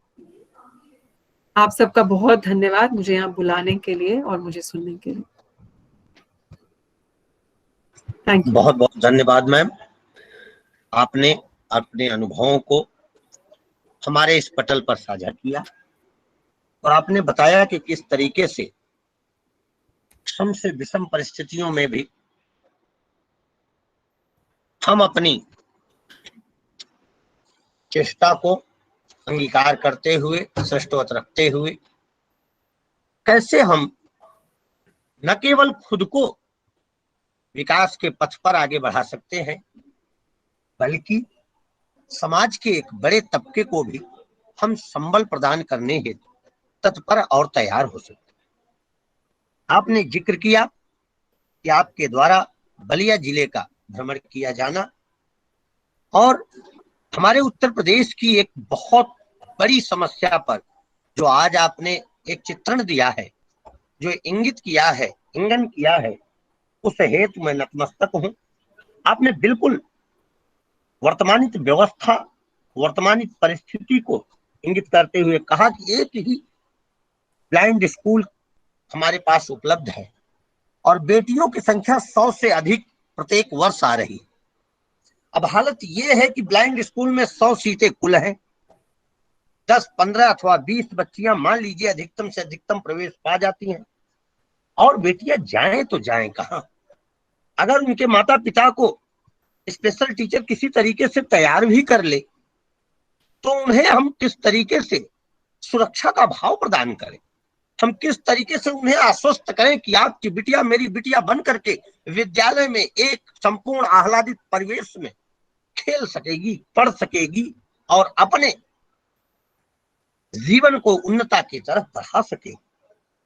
तो यह परम आवश्यक है कि मैम के दिखाए हुए दिशा मार्गों पर चल करके हमारे समाज में व्याप्त सामाजिक कार्यकर्ताओं की टोली को इंगित करके उनको लेकर के साथ में चलकर हमें अपनी बेटियों के लिए कुछ और विद्यालयों की व्यवस्था शीघ्र करनी होगी, जिससे हम उनके सशक्तिकरण को और अधिक संबल प्रदान कर सके और अधिक वृहद स्थान प्रदान कर सके। बहुत बहुत धन्यवाद मैम, आपने वृहद व्याख्यान और बहुत ही हमारे बीच दी। बहुत बहुत धन्यवाद मैम। अब मैं अगली कड़ी में आमंत्रित करने जा रहा हूं आदरणीय मधु सिंगल मैम को, फाउंडर मैनेजिंग ट्रस्टी मित्र ज्योति। और आप न केवल एक विशेष आवश्यकताओं की पूर्ति करते हुए उसके क्षमताओं को या एक तरीके से कहूं कि उसके द्वारा बनाई गई सीमाओं को लांघ करके श्रेष्ठता की तरफ बढ़ी है, बल्कि आपने एक पूरे के पूरे समाज को स्थायित्व देने के लिए, संबल देने के लिए, सशक्तिकरण देने के लिए एक ऐसे संस्थान का भी स्थापन और उसका वृहद क्रियान्वयन किया है, जो आज देश में एक सुंदर सशक्तिकृत संस्थान के रूप में जाना जाता है। आप न केवल परिवार के लिए, आप न केवल अपने समाज के लिए, अपितु पूरे भारतीय गौरव के लिए गौरव दीप्तिमान मूर्ति है।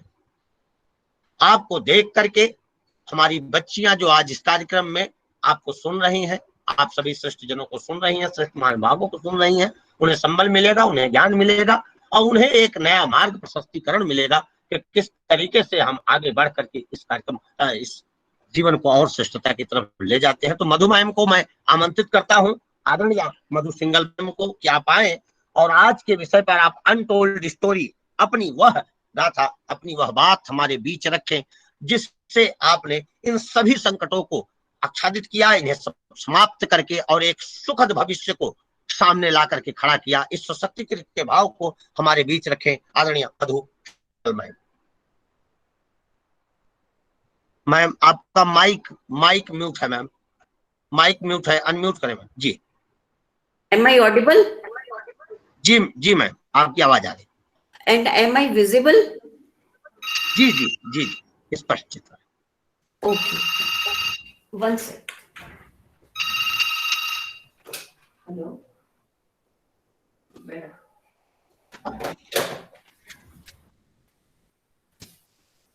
मुझे बोली छटवाने जाएगा। Sorry. छटवा है मुझे तो, हाँ बोला छटवा को उतना क्या। सभी को जी मैम, आप जी। सभी को मेरा प्यार भरा नमस्कार।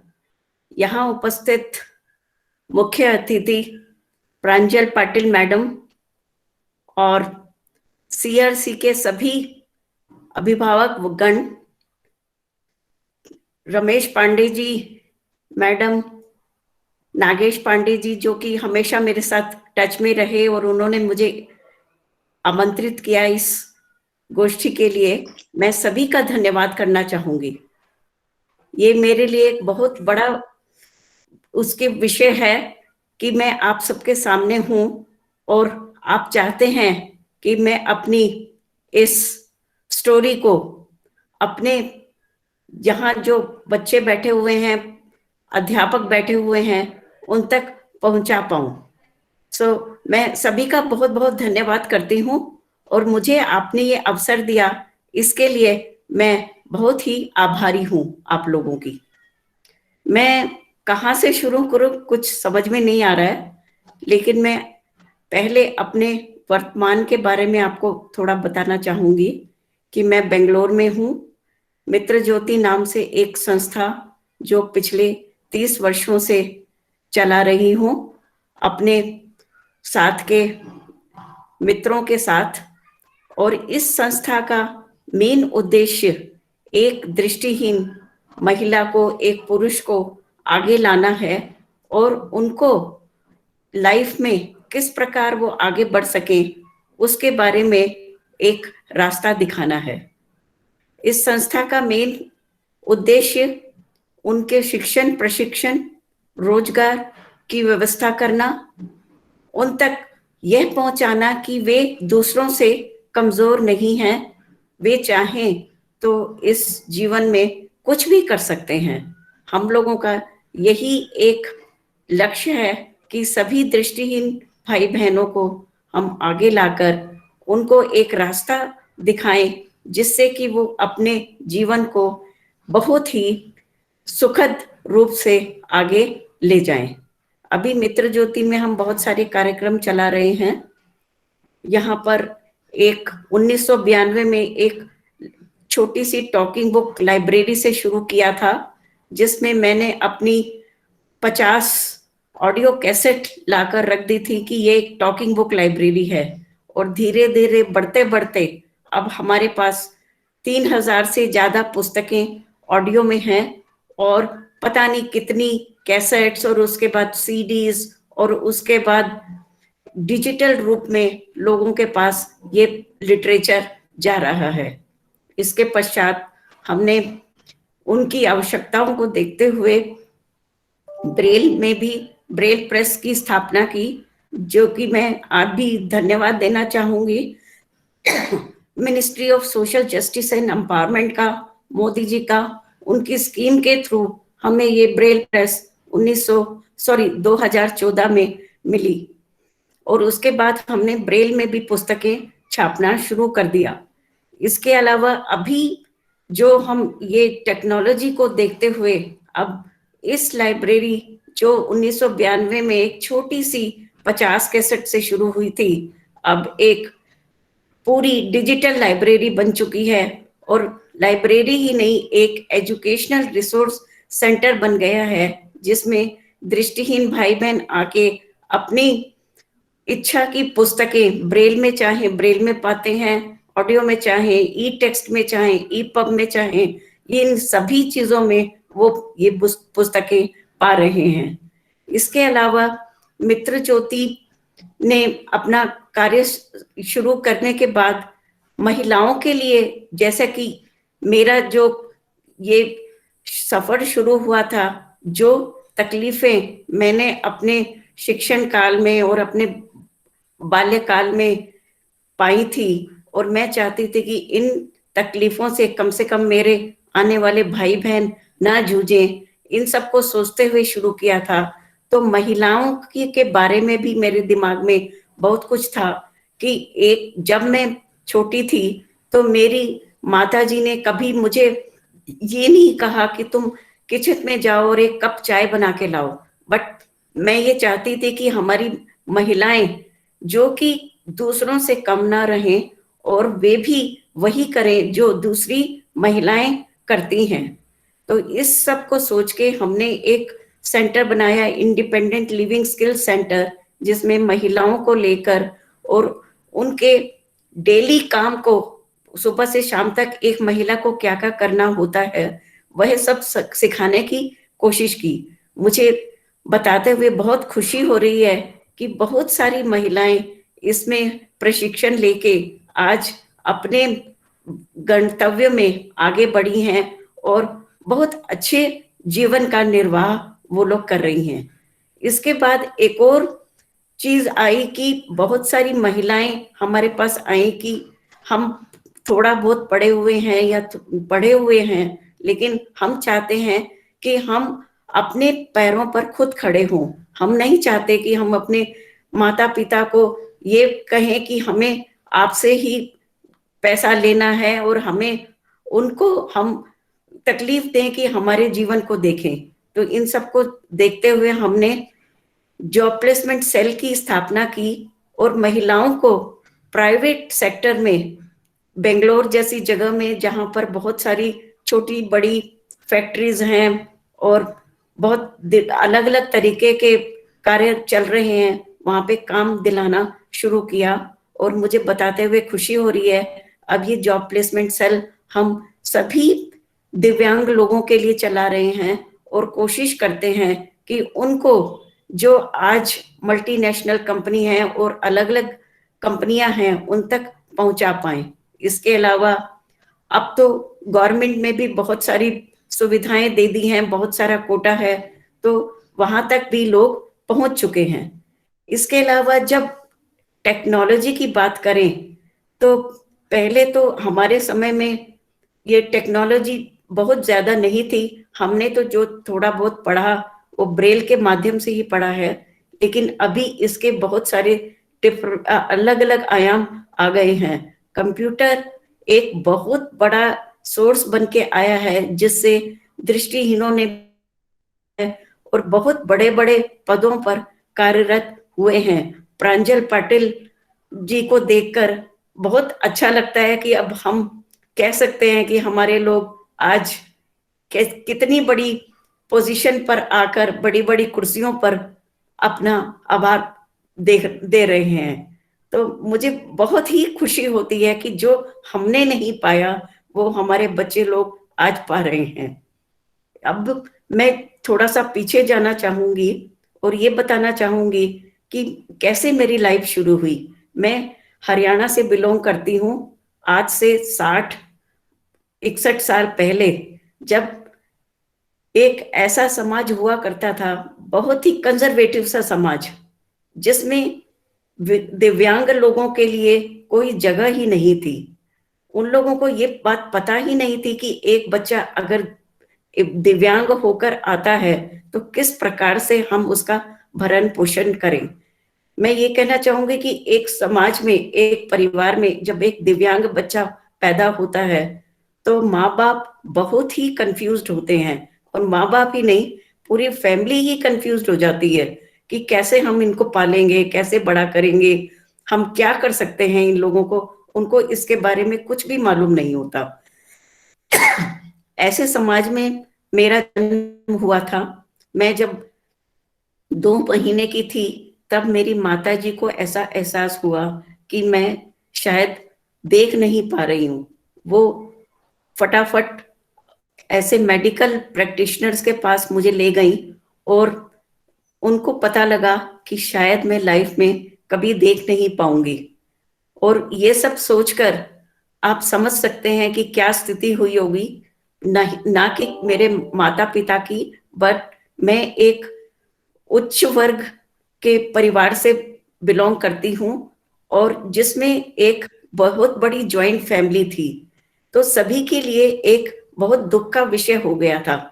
लेकिन मुझे बताते हुए हर्ष हो रहा है कि बचपन से ही मेरे माता पिता ने कभी मुझे अलग नहीं समझा। उन्होंने दूसरों के साथ ही मुझे सभी वो सुख सुविधाएं देने की कोशिश की जो मेरे दूसरे भाई बहनों को मिल रही थी। मेरे 2 भाई हैं, 1 बहन है। एक बड़े भाई साहब का तो अब निधन हो चुका है, तो हम 4 भाई बहन थे मिला के। लेकिन मेरी माता जी ने कभी मुझे अलग नहीं समझा। जिस जिस एज में जो जो देना था एक बच्चे के लिए, उन्होंने उसके लिए कोशिश की। मैं किसी स्कूल में जो दृष्टिहीनों से संबंधित हैं उसमें तो मैं नहीं जा सकी, लेकिन जब मैं 5 साल की थी तो मेरी माताजी को एक दृष्टिहीन टीचर हमारे सिटी में मिल गया और उन्होंने मुझे ब्रेल सिखाई, मैथ सिखाया और धीरे धीरे थोड़ा थोड़ा पढ़ने के लिए मुझे प्रोत्साहित किया। मेरे फैमिली में बहुत सारे मेरे कजन्स थे, मेरे भाई बहन थे, उनको देखकर मुझे पढ़ने का बड़ा शौक था और मैं वही सब करना चाहती थी जो और लोग करते थे। एक बहुत बड़े बच्चों का एक हुजूम था हमारी फैमिली में और वो तरह तरह के गेम खेलते थे, तरह तरह भागते थे, दौड़ते थे। मैं भी उनके साथ ही मिलकर भागना दौड़ना शुरू करना चाहती थी। कई बार ऐसा भी होता था कि वे नहीं चाहते थे मुझे अपने आप में लेने के लिए, क्योंकि उनको लगता था कि शायद हमारा गेम खराब हो जाएगा, क्योंकि मैं उनकी स्पीड में नहीं कर पाती थी। लेकिन फिर भी सभी ने साथ दिया और स्पेशली मेरी माता जी ने मेरा बहुत साथ दिया। उन्होंने हमेशा यही दिखाया कि मैं हर कुछ कर सकती हूँ। और उस समय पे मुझ में भी एक शक्ति थी। अगर मुझे ये कोई कह देता था कि तुम ये काम नहीं कर पाओगी, तो ये मेरे लिए एक चैलेंज हुआ करता था। किसी ने मुझे ऐसा क्यों कहा कि मैं ये नहीं कर सकती, क्यों नहीं कर सकती हूँ। और मैं कोशिश करती थी कि उस काम को मैं किसी तरह से भी कर दिखाऊं। मैं अपने बाल्यकाल में तो स्कूल नहीं जा पाई, लेकिन जब मैं करीब 12-13 साल की थी तो मेरी माताजी मुझे उसी स्कूल में लेके गई जिसमें मेरी बहन पढ़ती थी, और उन्होंने कहा कि आप इसको क्लास में बैठने दीजिए। स्कूल वालों ने कहा कि हम तो जानते नहीं है किसी ब्लाइंड को, हमने कभी पढ़ाया नहीं है, तो कैसे पढ़ेगी ये। तो मेरी माताजी का उत्तर था कि आप इसको खाली स्कूल में बैठने दीजिए, कैसे पढ़ेगी ये सब चीजें हम लोग देख लेंगे, मैं देख लूंगी इसको। तो सॉरी, वो लोग ना नहीं कह सके और उन्होंने मुझे क्लास में बैठने के लिए आमंत्रित किया। धीरे धीरे शुरू में बहुत परेशानी हुई। जो साथ में मेरे सहपाठी थे उन्होंने कभी किसी ब्लाइंड को देखा नहीं था और उनको लगता था कि पता नहीं ये कैसे पढ़ेगी। बट धीरे धीरे सभी मेरे मित्र बन गए। सभी मेरे अध्यापक लोग मुझसे बहुत खुश थे। मैंने इसी तरह से मैट्रिकुलेशन किया, ग्रेजुएशन किया, पोस्ट ग्रेजुएशन किया। ऐसे करके अपनी पढ़ाई खत्म की। पोस्ट ग्रेजुएशन के तुरंत बाद एक दुखद घटना यह हुई कि मेरे पिताजी हमें छोड़कर चले गए। वो पूरी फैमिली के लिए एक बहुत बड़ा दुख का समय था, मेरे लिए तो स्पेशली। उस समय पे मैं और हायर एजुकेशन के लिए जाना चाहती थी, लेकिन कुछ ऐसी घर की परिस्थिति हुई कि मैं नहीं जा सकी और उसी समय पे हमें अपना शहर छोड़ना पड़ा और दूसरे शहर में हम लोग चले गए। यूपी के एक शहर में हम लोग चले गए, क्योंकि मेरे भाई साहब वहां रहते थे और वो चाहते थे कि हम लोग भी उनके साथ ही चले जाएं। बट वहां जाके मेरी लाइफ में थोड़ा सा यही चेंज आ गया कि मुझे समझ में नहीं आ रहा था कि अब मैं नेक्स्ट क्या करूं। उस समय पे 40 साल पहले बहुत सारी ऐसी व्यवस्थाएं नहीं थी, ना तो गवर्नमेंट की तरफ से ना प्राइवेट की तरफ से, कि कोई जॉब वगैरह मुझे मिल सके, और हमें इसके बारे में जानकारी भी नहीं थी। तो ऐसी स्थिति में 3-4 साल मेरे लिए बहुत दुख के रहे और उसके साथ साथ में बहुत अच्छी चीजें भी हुई। मैंने, जब तक मेरा दृष्टिहीनों से कोई संबंध नहीं था, लेकिन उसके बाद फिर मैंने बहुत सारी मैगजीन्स में एक कॉलम आता था पेन पाल्स, उसमें अपना नाम दिया और बहुत सारे लोगों से पत्राचार शुरू कर दिया। तो मुझे पता लगने लगा कि दृष्टिहीनों में भी बहुत सारे लोग बहुत अलग अलग तरीके के कार्य कर रहे हैं, और मुझे ये देखकर ऐसा लगता था कि मैं भी कैपेबल हूं। अगर ये लोग कर सकते हैं तो मैं क्यों नहीं कर सकती। मुझे भी बाहर निकलकर आगे आना है और कुछ करना है। बट फैमिली की जो सर्कमस्टेंसेस थे, और मेरी माताजी बहुत डरती थी कि एक महिला होते हुए हम इसको बाहर कहाँ भेजें, कैसे भेजें, कभी कोई गलत हो गया तो कौन जिम्मेदार होगा इसका। तो ये सब बहुत सारे इफ्स एंड बट्स साथ में थे। लेकिन उसी समय कुछ ऐसा हुआ, कुछ एक करंटधार मेरी बहन और उनके हस्बैंड, मेरे जीजा जी, वो सामने आए और उन्होंने मुझे हॉलीडेज में बेंगलोर आने का निमंत्रण दिया। 1987 में मैं बेंगलोर आई। मन में कुछ नहीं था, ऐसे ही था कि चलो दीदी के यहाँ जाकर थोड़े दिन रहेंगे। लेकिन यहाँ आकर कुछ ऐसा हुआ कि मैंने यहाँ से घर से बाहर निकलना शुरू किया और बहुत सारे इंस्टीट्यूशंस देखे जहाँ पे दृष्टिहीनों के लिए कार्य चल रहे थे। ये देख के मुझे लगा कि मैं घर में क्यों बैठी हूँ खाली, मैं भी बाहर निकलकर अपने दृष्टिहीन भाई बहनों के लिए कुछ कर सकती हूँ। मैंने हिंदुस्तानी संगीत में एमए किया था। यह भी था कि शायद कुछ मैं संगीत सिखाना शुरू कर दूं लोगों को, तो उसमें कुछ कर सकती हूँ। ये सब सोचकर हम घर से बाहर निकले और मेरे बहन और जीजा जी की मदद से मैंने बहुत सारे इंस्टीट्यूशन विजिट किए और केवल दृष्टिहीन ही नहीं, मैंने दूसरी डिसेबिलिटीज को भी देखा। जो लोग चल नहीं सकते थे, जो लोग सुन नहीं सकते थे, जब मैंने उनको देखा तो मुझे लगा कि मेरी डिसेबिलिटी तो कुछ है ही नहीं। दुनिया में बहुत सारी अलग अलग प्रॉब्लम्स हैं, तो मैं इतना परेशान क्यों हूं। मेरे जीजा जी ने मुझे अपने ऑफिस में बैठने की सुविधा दी और उन्होंने कहा कि तुम देखो तुम करना क्या चाहते हो लाइफ में। ये सब सोचकर 1990 में हमने मित्र ज्योति नाम से एक संस्था शुरू की, एक ट्रस्ट बनाया और उस ट्रस्ट के अंदर हमने सोचा कि हम लोग दृष्टिहीनों के लिए और दूसरे दिव्यांग लोगों के लिए कुछ कार्य शुरू करेंगे। उसके बाद तो सारी जो मेरी कथा है वो लोगों को मालूम ही है। बहुत सारे लोगों की जरूरतों को देखते हुए अलग अलग प्रोग्राम शुरू किए और इन 30 सालों में मैं बहुत सारे दिव्यांगों से मिली, बहुत सारी दिव्यांग महिलाओं से मिली। सभी से मिलकर ऐसा लगा कि लोग हर रोज कुछ नया करने का जुनून मन में आता गया और इन सब को सोचते सोचते मित्र ज्योति आगे बढ़ता गया। हमें गवर्नमेंट से, प्राइवेट सेक्टर से बहुत सारे रिकॉग्निशन भी मिले, मुझे पर्सनली भी मिले और हमारे ऑर्गेनाइजेशन को भी मिले। आज मित्र ज्योति का नाम इन भारत में और साथ में दूसरी कंट्रीज में भी लोग जानते हैं और जैसे कारवां बनता गया कि हम अकेले चले थे, लोग जुड़ते गए साथ में और ये संस्था आगे आगे बढ़ती गई। लेकिन मन में ये है कि अगर मैं किसी से मिलती हूँ, एक दिव्यांग की अपनी अलग अलग समस्याएं होती हैं, उन समस्याओं को मैं सुनूं और उन समस्याओं को सुनकर अगर मैं उनके लिए कुछ कर सकती हूँ तो ये मेरे लिए एक बहुत सौभाग्य की बात होगी। ये समझ, बस यही मेरी लाइफ है। अभी मित्र ज्योति में जो कार्य चल रहे हैं वो तो मैंने शुरू में आप लोगों को बताया ही, और फ्यूचर में भी मैं चाहूंगी कि टेक्नोलॉजी, एक मेरे को बड़ा अच्छा लगता है कि टेक्नोलॉजी में हम बहुत आगे बढ़ सकते हैं और टेक्नोलॉजी को लेकर हमें बहुत सारे काम करने भी हैं, तो इसको लेकर ही हम आगे बढ़ेंगे।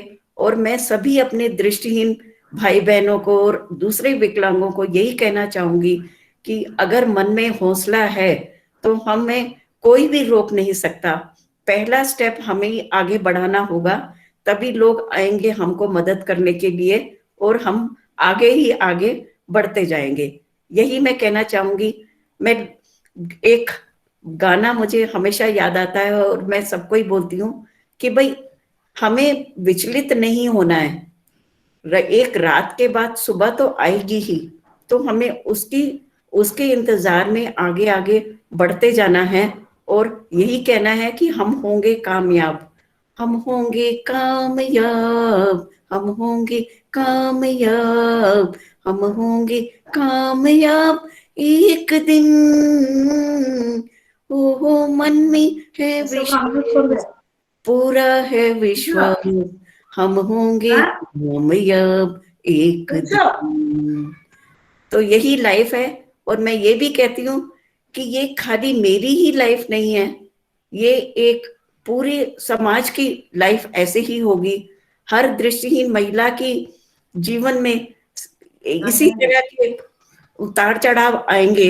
ओनली हमें अपना हौसला बढ़ाकर आगे आना है और हमें ही आगे हाथ बढ़ाकर सबका साथ, सबका विकास करते हुए आगे बढ़ना है। धन्यवाद। बहुत बहुत धन्यवाद मैम। जीवन की गाथाएं प्रेरणा का स्रोत होती है। आपने अपने जीवन के उन उतार चढ़ावों को आज हमारे बीच रखा, जिससे चलकर आज आप एक श्रेष्ठोत्तम मुकाम को प्राप्त की। एक ऐसी परिस्थिति जहां पर स्वयं के लिए स्थान खोजना एक कठिनतम कार्य दिखाई देता है, ऐसी परिस्थिति में अपने को स्थापित करते हुए, अपने को समाजोहित को उपयोगी सिद्ध करते हुए और समाज के लिए एक संस्थान खड़ा करना, एक संस्थान की स्थापना करना एक बहुत बड़ी सोच का नतीजा होता है। आप जैसी दिव्य मूर्ति ही ऐसे भावों को आह्लादित करती हैं, स्वीकृत करती हैं, और ऐसे ही श्रेष्ठताएं किसी भी समाज के लिए, किसी भी राष्ट्र के लिए एक श्रेष्ठत्व भाव को स्थापित करने का महत्वपूर्ण अंग होती। आपका बहुत बहुत धन्यवाद मैम। सीआरसी लखनऊ की तरफ से आपको बहुत बहुत धन्यवाद। आज आपने हमारे बीच ये प्रेरणा स्रोत अपने भाव रखे। अब मैं अगली कड़ी में अपनी स्टोरी को हमारे बीच इस दैवत दिवस पर रखने हेतु आमंत्रित कर रहा हूं मिस मधु सिंगल मैम को, सॉरी सोनाली मुखर्जी मैम को, DRDC ऑफिस बोकारो झारखंड। मैं बताना चाहूंगा सोनाली मुखर्जी मैम के बारे में। आप वह बहन हैं, आप वह बेटी हैं, आप वह बिटिया हैं जिन्होंने कठिनतम स्थिति को ऐसी स्थिति में बदल दिया है कि आज आप सशक्तिकरण की मूर्ति के स्वरूप है। जब मैं कभी सोचता हूं कि ऐसी किसी मेरी बिटिया पर, किसी मेरी बहन पर जिस पर एसिड अटैक का कोई मामला हो, जिस पर कोई घावित भाव हो, जिस पर कोई कष्टप्रद ऐसी परिस्थिति हो जो दिव्यांगता से कहीं ज्यादा कष्टकारी होती है। दिव्यांगता की अपनी सीमाएं हैं, मानता हूं, लेकिन कम से कम स्वरूपात्मक परिस्थिति की कोई व्यवस्था या कोई ऐसी दुष्प्रयोज्यता सामने तो नहीं खड़ी होती। लेकिन हमारी बहनों में वर्तमान समय में बहुत से ऐसी परिस्थितियां दिखाई दे रही है कि जब बहनों को, बेटियों को एसिड जैसे इस राक्षसीय भाव से दो चार होना पड़ता है। उनके स्वरूप का सामाजिक प्रवृत्ति से अस्वीकृत होना अथवा स्वरूप में बदलाव आना, और ऐसी परिस्थिति में अपने को संभालना कितना श्रेष्ठवत होता है, वो हम सोनाली मैम से सीख सकते हैं। उस विकट परिस्थिति को आपने स्वीकारा और स्वीकार करके उस विकट परिस्थिति को भी आपने एक अवसर के रूप में देख करके अपने को स्थापित किया। वर्तमान समय में आप DRDC ऑफिस बोकारो में एक सशक्त महिला के रूप में, एक सशक्त कर्मचारी के रूप में अपने को स्थापित किए हैं। यह हमारी सभी बेटियों के लिए, सभी बहनों के लिए एक गौरवान्वित पल है। मैं आमंत्रित करता हूं सोनाली मुखर्जी मैम को, आप आए और अपनी इस संघर्ष गाथा को हमारे बीच रखें।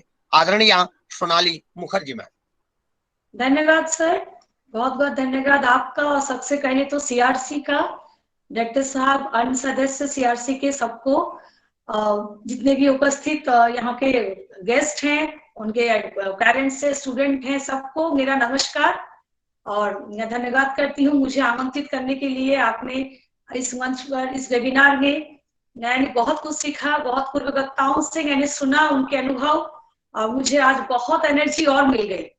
बहुत कॉन्फिडेंस लेवल और ज्यादा बढ़ गया मेरा इन सबको सुन के। हमारी पूर्व जो जितने भी महिलाएं हैं, प्रांजल मैडम, जितने भी महिलाएं लेडीज हैं, सारे ऑनरेबल हैं हमारे लिए, सबको मैंने सुना बहुत ध्यान से। तो सबसे पहले तो सबको अंतर्राष्ट्रीय महिला दिवस की बहुत सारी शुभकामनाएं, बहुत बहुत बधाई हम सबको, आप सबको। और सर ने तो मेरे बारे में बताया, जितना बता ही दिया है, तो मैं बताना चाहूंगी, मैं उन चीजों के ध्यान आकर्षित करना चाहूंगी आप सबका जिनके बारे में पूर्व के वक्ताओं ने कुछ नहीं कहा। टेक्नोलॉजी के बारे में बहुत बातें हुई, दिव्यांगता के बारे में बातें हुई, और चीजों के बारे में भी हम लोगों ने जाना। लेकिन आपने मुझे जिस लिए आमंत्रित किया है, मैं जिस तकलीफों से गुजरी हूँ, मैं जिस आग से जली हूँ, जो जिस तरह का अत्याचार मेरे साथ हुआ है या आज भी हो रहा है समाज में, आज भी एसिड अटैक बंद नहीं हुआ, आज भी रेप बंद नहीं हुआ है, आज भी महिलाओं को डॉरी के लिए प्रताड़ित किया जाता है, इन सब चीजों के ऊपर मैं चाहूंगी कि सबका ध्यान थोड़ा मैं ला सकूं। और मैं अपने बारे में थोड़ा बता दूं शॉर्ट में कि सर DRDA में काम कार्यरत होते हुए भी ऑनरेबल डीसी साहब ने हमें एक और अतिरिक्त पगार दिया है। मेरी जो एनर्जी को देखते हुए या जो भी उन्होंने मेरे अंतर की शक्ति को देखा, विल पावर को देखा, और उन्होंने मुझे एज ए ट्रेनर अपॉइंट किया है। अतिरिक्त जो चार्ज है मेरा NRLM एक कार्यक्रम चल रहा है सरकार का, जो गवर्नमेंट योजना है, नेशनल रूरल लाइवलीहुड मिशन, राष्ट्रीय ग्रामीण आजीविका मिशन। ये मिशन सिर्फ महिलाओं को ट्रेन करती है, इनको स्वरोजगार की तरफ उन्मुख करती है, इनको आत्मनिर्भर होने के लिए प्रेरित करती है, साथ में ये लोन भी दिलवाती है, और तरह तरह के व्यवसाय, लघु उद्योग, कुटीर उद्योग, अपने स्वरोजगार, किसी भी तरह के बहुत सारी योजनाएं हैं, उसके स्थापित करने में सहायता करती है। ये कार्यक्रम पिछले कुछ सालों से चल रहा है सरकार का। मैं डिस्ट्रिक्ट लेवल में इसकी कोऑर्डिनेटर भी हूँ और ट्रेनर भी हूँ। और हमारी जो गवर्नमेंट एजेंसी है, इन्होंने बहुत सारी महिलाओं को अब तक ट्रेन भी किया है। इसमें मेरी छोटी सी भूमिका ही है, और आज वो स्वावलंबी है, आत्मनिर्भर है। साथ ही साथ एक हमारी संस्था है जो हम पति पत्नी मिलके इसको चला रहे हैं, उच्च शिखर फाउंडेशन। ये दिव्यांगों के ऊपर काम करती है, और साथ ही साथ वुमेन एम्पावरमेंट के ऊपर, महिला सशक्तिकरण को लेकर हम लोग ज्यादा इसके काम कर रहे हैं, क्योंकि इसकी जरूरत भी है आज के परिवेश में। तो हमारी संस्था इसके लिए काम करती है। मैं इसकी ब्रांड एम्बेसडर हूँ, और साथ ही कई अन्य संस्थाओं के साथ भी जुड़ी हुई हूँ। कोलैबोरेट करके हम लोग झारखंड में या अन्य स्टेट में, कोलकाता और दिल्ली में भी मैं कुछ संस्थाओं के साथ जुड़ के काम कर रही हूँ, as a member, as a brand ambassador, as a coordinator, इस तरह से। तो ये मेरा थोड़ा सा शॉर्ट डिस्कशन है। और मेरे साथ जो हुआ, सर ने बता ही दिया था कि 2003 में मेरे साथ अटैक हुआ। एकदम मैं 17-18 साल की थी। आप समझ सकते हैं, जितने भी सम्मानित अतिथिगण हैं, कि यंग एज में, टीन एज में किसी के साथ अगर एसिड अटैक हो जाता है, तो वो ट्रॉमा, वो दर्द, मतलब वो दिव्यांगता तो एकदम आ ही गई, मेरी आंखें चली गई है। तो उस अटैक से मैं पूरी तरह से जल गई 70%। तो 70% किसी का शरीर, चेहरा पूरा जल जाना, और साथ में आंखें चली जाना, वो जो लॉस था लाइफ का इतना बड़ा है, जो शायद कभी भर नहीं पाएगा। तो वो जो ट्रॉमा मैं नहीं बता सकती। तो उसके तुरंत बाद अपने आप को प्रिपेयर करना एक लड़ाई के लिए, अस्पताल के बिस्तर से यहाँ तक का सफर इतना आसान नहीं था। अस्पताल में उठ के खड़ा होना, किस से लड़ने के लिए खुद को मेंटली प्रिपेयर करना कि नहीं, मेरे साथ इनजस्टिस हुआ है, मुझे जस्टिस चाहिए, सोसाइटी में ऐसे मानसिकता वाले लोगों को मुझे चेंज करना है, ऐसा किसी के साथ ना हो, किसी की सोनाली के साथ हो और जलाया ना जाए, किसी की निर्भया के साथ रेप ना हो, इसके लिए मैं आवाज उठाऊंगी। ऐसी हालत में ही मैंने अपने पिता का हाथ पकड़ा और लड़ने के लिए बाहर निकल गई। सिस्टम को सुधारना इतना आसान तो नहीं था, जस्टिस इतना इजी तो नहीं था, फाइट करना कुछ भी इजी नहीं था, इजी किसी के लिए भी नहीं। अपने अपने स्ट्रगल में जितने की महिलाओं ने कहा, किसी को भी कुछ इजी नहीं था, लेकिन इम्पॉसिबल कुछ भी नहीं है। अगर आप ठान ले तो मुश्किल कुछ भी नहीं। मुझे वक्त लगा सर, 15-16 साल का वक्त लगा, और मैंने वो चीज अचीव किया जो मैं चाहती थी। मैंने अचीव किया, आज मैं यहाँ पे हूँ। मैंने टेक्नोलॉजी के साथ खुद को अपडेट किया। मैं देख नहीं पाती थी, लेकिन मैंने दोबारा से अपना पढ़ाई शुरू किया। मैंने थोड़ा सा टेक्नोलॉजी के साथ चलना सीखा। मैंने कंप्यूटर सीखा, मोबाइल सीखा, सारी चीजें जो आज के परिवेश में जरूरी है मैंने उसको सीखा। मेरे लिए बहुत डिफिकल्ट था, एक तरफ ऑपरेशन, एक तरफ कोचिंग, एक तरफ तरह तरह के मतलब दर्द से गुजर रही थी। मैं कहना चाहूंगी कि एसिड अटैक जितने भी तरह की चोट होती है सबसे ज्यादा कठोर है, सबसे ज्यादा दर्द भरा है, भयानक है, तकलीफ भरा है। इससे ज्यादा मुझे लगता नहीं कि महिलाओं के ऊपर कोई और दूसरा होगा चोट, लेकिन है, सभी चोट का अपना अपना एक अलग दर्द है। मैं जिस दर्द से गुजरी हूँ मैं इसकी बात कर रही हूँ, तो बहुत कठोर है, बहुत दर्दनाक है, लेकिन उस दर्द को समेटे हुए खुद की एनर्जी को बनाकर, वही पावर को स्ट्रॉन्ग करके, और मैंने बंद आंखों से तो दिख नहीं पाता था, पूरा चेहरा जला हुआ, पूरा बॉडी जला हुआ, पूरे बॉडी में बैंडेज लगा के मैं पढ़ने जाती थी, कोचिंग में जाती थी।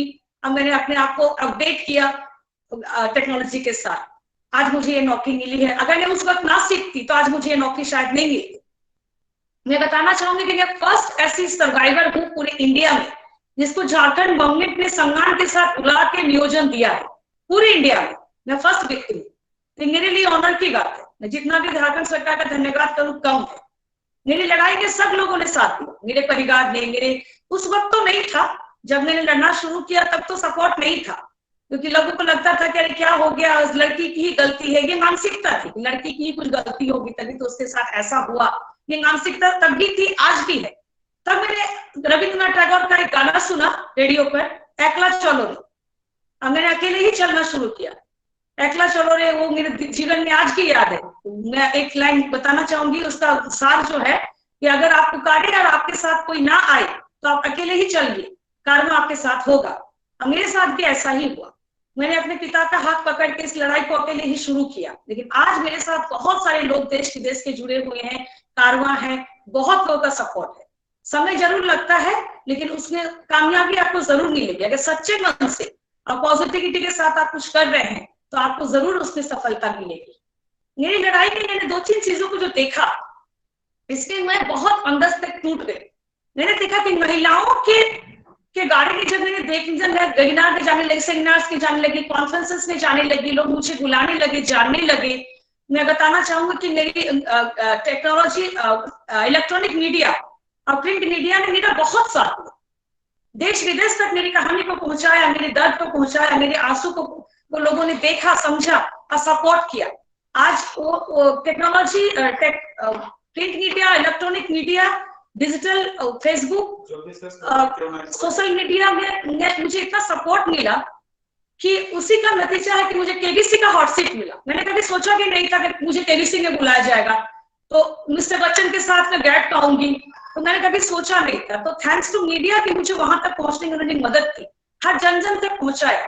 केबीसी के बाद मैं अगर बताना चाहूंगी कि आज हमारे बीच नहीं है honourable late president Shri Pranab Mukherjee, उन्होंने मुझे बुलाकर सम्मानित किया 2016 में। मुझे महिला सशक्तिकरण के फील्ड में मैं लीड कर रही थी, एक कैंपेन चलाया गया था, तो उसमें मुझे बहुत वोट मिला था। मुझे स्वर्गीय राष्ट्रपति के द्वारा सम्मानित भी किया गया है, उनके साथ मुझे मेरे पति को लंच करने का सौभाग्य भी मिला। आज वो हमारे बीच नहीं है। ये मेरे लिए बहुत बड़ी अचीवमेंट थी कि राष्ट्रपति साहब के वहां से फोन आना, मुझे वहां बुलाना और उनके साथ समय बिताकर उन्होंने मुझे सम्मानित किया, सर्टिफिकेट दिया, गिफ्ट दिया। तो ये मेरे लिए, मैंने कभी सोचा नहीं था। तो मेरी विल पावर ने, मेरी सूझबूझ ने, मैंने कभी भी धैर्य नहीं खोया। धैर्य और सूझबूझ ये बहुत जरूरी है कि आपके साथ टीनेज में, किसी भी एज में कोई घटना हो जाती है अनफॉर्चुनेटली, जिन्हें आपने कभी एक्सपेक्ट नहीं किया, तो आपको उस समय अपने पेशेंस को खोना नहीं है, अपने विल पावर को खत्म नहीं करना है, अपने एनर्जी को एकदम नेगेटिव नहीं करना है, आपको पॉजिटिव रहना है। मैं पॉजिटिव थी तभी आज मैं यहाँ के हूँ। मैंने कई महिलाओं को देखा जो मेरे साथ ट्रीटमेंट ले रही थी। कुछ महिलाएं आज इस दुनिया में नहीं है जिनके साथ एसिड अटैक हुआ, अनफॉर्चुनेटली उनकी डेथ हो गई। कुछ महिलाओं ने खुद को खत्म कर दिया, वो इतनी ट्रॉमा में थी कि इस दर्द को सह नहीं पाई और उस दुनिया से चल बसी, आत्महत्या कर लिया। मैंने कभी ऐसा नहीं सोचा। जीवन बहुत अनमोल है, नारी जीवन तो मैं ज्यादा मानती हूँ कि अनमोल है। मैं गर्व करती हूँ खुद पर कि मैं नारी हूँ, मैं महिला हूँ, मुझे खुद पे प्राउड है। मैं शेम फील क्यों करूं? मैंने ऐसा कुछ नहीं किया कि मैं शर्माऊं, तो मुझे गर्व है। तो मैंने देखा कई महिलाओं को टूट जाते हैं, कई महिलाओं को मैंने देखा कि वो महिलाएं की दुश्मन बन जाती है। ऐसा नहीं होना चाहिए। मेरे केस में ही देखा कि कई केसेस में कि किसी लड़के आरोपियों का ही सपोर्ट ले रही थी उनकी माँ बहनें कि मेरा बेटा सही है, मेरा भाई सही है, लड़की ही गलत है। ये मानसिकता जब तक हमारे देश में महिलाओं की रहेगी तब तक हम महिलाओं को कंप्लीट जस्टिस नहीं मिल पाएगा। हमारे साथ वो नहीं हो पाएगा जिसका हम अधिकार है, जो हमें वो नहीं मिल पाएगा जो हमें चाहिए। मैं तो आज वकालत हर मंचों के जहां भी मुझे बुलाया जाता है मैं तो वकालत करती हूँ कि 50% हर क्षेत्र में महिलाओं को दिया जाए।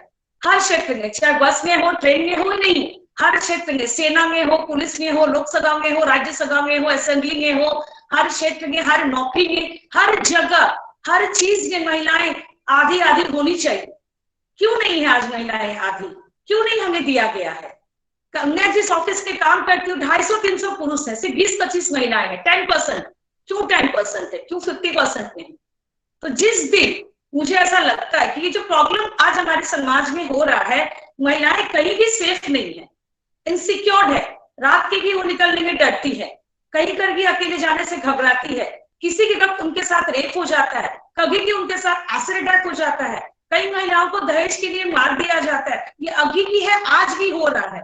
आज भी कितनी सीता, कितनी द्रौपदी, कितना कुछ आज भी हमारे समाज में इनकी उदाहरण पड़ी है। क्यों ऐसा हो रहा है? कब ये सब बंद होगा? इसका सोल्यूशन क्या है? हमें सोल्यूशन के ऊपर फोकस करना है, ना कि एक दिन सिर्फ महिला दिवस मना के अगले दिन भूल जाना है। हर दिन महिला दिवस है, हर दिन। हम महिला दिवस क्यों मनाते हैं? हमारे लिए नहीं, ये पुरुषों के लिए होना चाहिए, उन मानसिकता वाले पुरुषों के लिए। उनको बताना चाहिए, उनको बुलाना चाहिए कि महिला दिवस क्यों मनाया जाता है, महिला क्या है। महिला के बिना, नारी के बिना सृष्टि संभव ही नहीं है। सृष्टि का कल्पना करना या समाज की कल्पना करना या परिवार घर बसाना संभव ही नहीं है।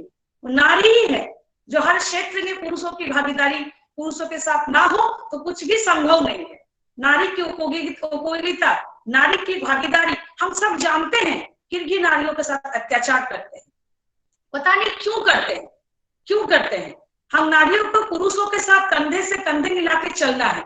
हमें खुद की माइंडसेट को बदलना है, खुद के माइंडसेट को। क्योंकि जब मैं इतने स्ट्रगल करके, इतनी तकलीफों में, इतनी दर्द में, इतना सोच सहकर, इतने 40 से 50 ऑपरेशन करा के आज यहाँ पहुंच सकती हूँ। प्रांजल पाटिल मैडम दिव्यांग दृष्टिबाधित थे, मैं भी दृष्टिबाधित हूँ, आज IAS है, इंडिया की फर्स्ट लेडी IAS है, वो वहां पे पहुंच सकती है। तो जो सक्षम महिलाएं हैं, जिनको कोई प्रॉब्लम भी नहीं है, जिनको कोई समस्या भी नहीं है, जो स्वस्थ है, जो बिल्कुल अच्छी है, वो क्यों नहीं आगे आ सकती? उनको आगे आने दिया नहीं जा रहा है या उन्होंने खुद को इसके लिए प्रिपेयर नहीं किया मेंटली। इसलिए पुरुषों की भी भागीदारी जरूरी है। हम अकेले चाहेंगे तो अकेले नहीं आगे आ सकते। मेरे साथ मेरे पिता का सपोर्ट रहा, मेरे भाई का रहा, मेरे पति का रहा। इसलिए सभी महिलाओं के साथ उनके पति, पिता, भाई, पड़ोसी, दादा, चाचा, सबका सपोर्ट होना चाहिए। पुरुषों के सपोर्ट के बिना हम आगे भी नहीं आ सकते। हम पुरुषों के बिना अधूरे हैं, पुरुष हमारे बिना अधूरे हैं। हम दोनों को मिलकर ही समाज बनाया जा सकता है। तो तब हम तभी आगे आएंगे जब इनकी भागीदारी होगी। तो पुरुषों पर भी जिम्मेदारी बनती है कि महिलाओं को हम हर जगह आगे बढ़ाएं, उनका सपोर्ट करें। जब तक पुरुष ये ना सोचे, उनकी ये मानसिकता नहीं आए, तब तक तो 10-20% महिलाएं अगर आगे निकल गई भारत देश में, मैंने ये नहीं कहा कि महिलाएं आगे नहीं, आज महिलाओं ने अपने आप को काफी जगह प्रूव किया है। आज हमारा भारत देश में हमारी महिला राष्ट्रपति रही, महिला प्रधानमंत्री रही, कल्पना चावला जैसी महिला रही, झांसी की रानी जैसी योद्धा रही। कई क्षेत्रों में महिलाओं ने खुद को प्रूव किया है, लेकिन परसेंटेज कितना है? सिर्फ 10-20% महिलाएं अब आगे बढ़ गई तो उसमें हमारी पूरी कम्युनिटी का भला नहीं होगा। पूरी कम्युनिटी का भला तभी होगा जब हम आधे आधे रहे।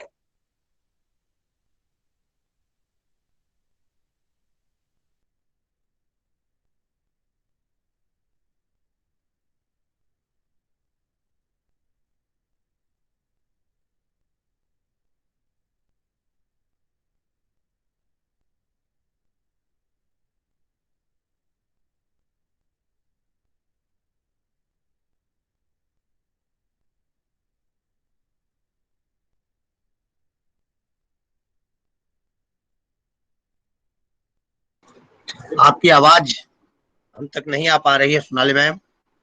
2-3 जनरेशन की हमारे बच्चों को, हम बच्चियों को कैसे बचाएंगे? मैं भी एक छोटी बेटी की माँ हूँ, मैं समझ सकती हूँ कि आज छोटे छोटे बच्चियां सेफ नहीं है। इस देश में, तो कब तक ये सब चलते रहेगा? इसके लिए हम लोग को एकजुट होकर पुरुष और महिला दोनों को मिलकर सोचना है, दोनों की बराबर भागीदारी होनी चाहिए। सिर्फ एक दिन ना हो, हर दिन ऐसा हो, इस तरह के डिबेट हो, इस तरह के वेबिनार हो, सेमिनार हो, कॉन्फ्रेंस हो, जागरूकता फैलाया जाए ताकि ऐसी विकसित मानसिकता वाले लोगों को रोका जा सके, तभी सफल हो पाएगा। आज मेरे पास कुछ एग्जाम्पल्स मैंने पढ़े थे ईरान का। ईरान की सरकार ने महिलाओं को आगे आने में मदद की, प्रोत्साहन दिया। आज ईरान में महिलाएं पुरुषों से आगे है एजुकेशन में। ईरान जैसा कट्टर इस्लामिक देश में महिलाएं पुरुषों से एजुकेशन में आगे निकल गई, एजुकेशन में बहुत आगे है। इजराइल का उदाहरण हम ले लें, इजराइल में महिलाओं की भागीदारी आपकी सेना में 50% से ज्यादा है, उसके लगभग है। तो सेना में महिलाएं, हर क्षेत्र में इजराइल में महिलाओं को इतना ज्यादा परसेंटेज दिया गया है। तो हमारे भारत देश में क्यों नहीं है? भारत देश में क्यों नहीं हो सकता? भारत ऐसे देशों से क्यों नहीं अनुकरण करे? भारत देश में महिलाएं इतना कुछ सहकेगी, इतना पीड़ा, इतना दर्द, इतना अत्याचार सहकेगी, आगे निकल सकती है, निकली भी है। कई महिलाओं का उदाहरण भी है कि इतना स्ट्रगल करके आगे निकल सकती है, आगे जा रही है।